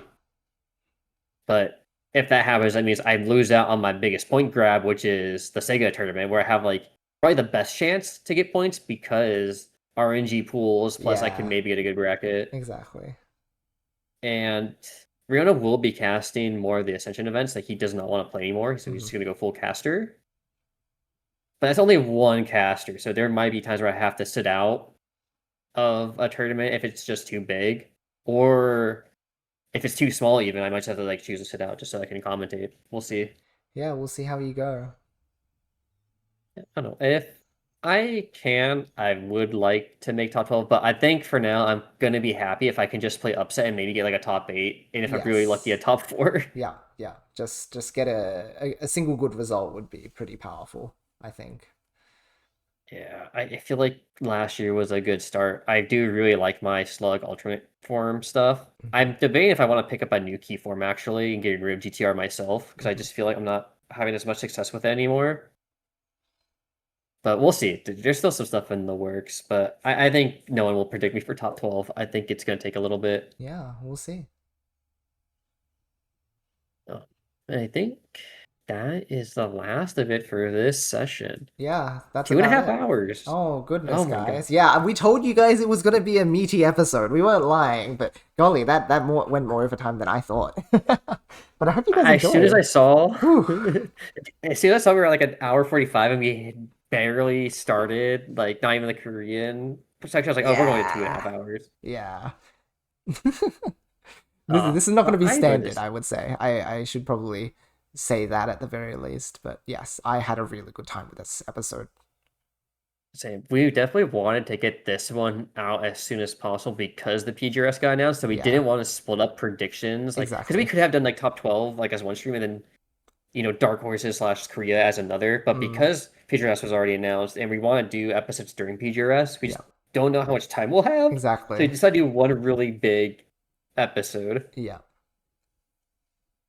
Um, I feel like that was all I can think about for like I don't think we really left any loose ends. I feel No, like yeah. oh I know what there is one. There's one. Ooh.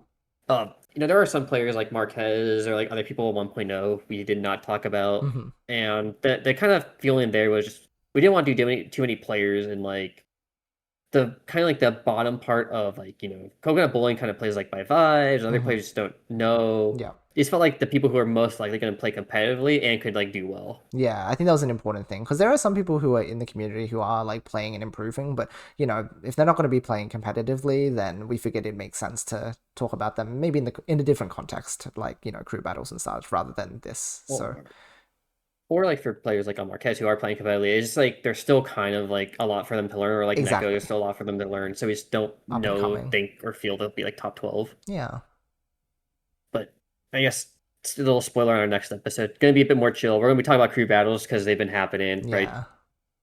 yeah. There was the one at HFS last year. There Hmm. was the Europe versus Latam. There was most recently US versus Latam, and then some people have seen it. There has been talks about like Dan wanting to do the France versus US Mm, or like North America. I think there's hard around ideas like we should reach out to Taiwan and do like some Taiwan versus NA or maybe Taiwan yeah. versus some other region. So because it feels like it's a really cool community thing that's happening right now, we want to talk about crew battles Hmm. and about like the performances from Latin America and the other regions. Yeah, it'll be good. I think it's a nice, also like a bit more chill session. This one is very heavy and is very competitive, and crew battles are competitive in their own way. But at the end of the day, they feel very much like a community experience. So I figure that'll be a bit lighter. Yeah, so now we don't know when we'll have a date for that just because we have to check our schedules. Yeah. We'll probably start the script and then like figure out a date and announce it to you guys as soon as we can. Yes, exactly. We'll give Uh, you good notice like last time.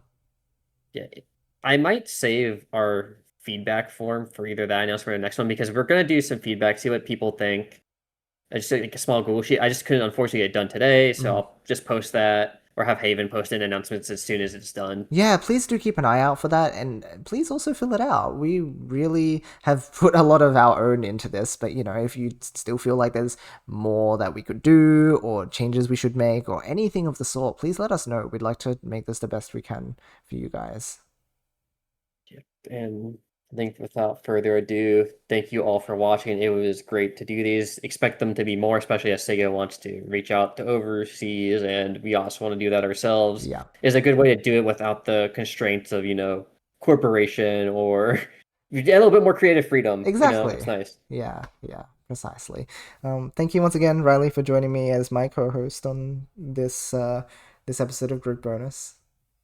And thank you so much, Yoshi, for also being my co-host. I look forward next time. I don't know if I have anything else to say, so I'm just gonna say bye. Goodbye, Yeah. chat. Thanks Goodbye, everyone for everyone being watching. here. Appreciate you being here for like 2 hours and 40 minutes. But we love you all. Have a good one, everyone, and we will see you all next time.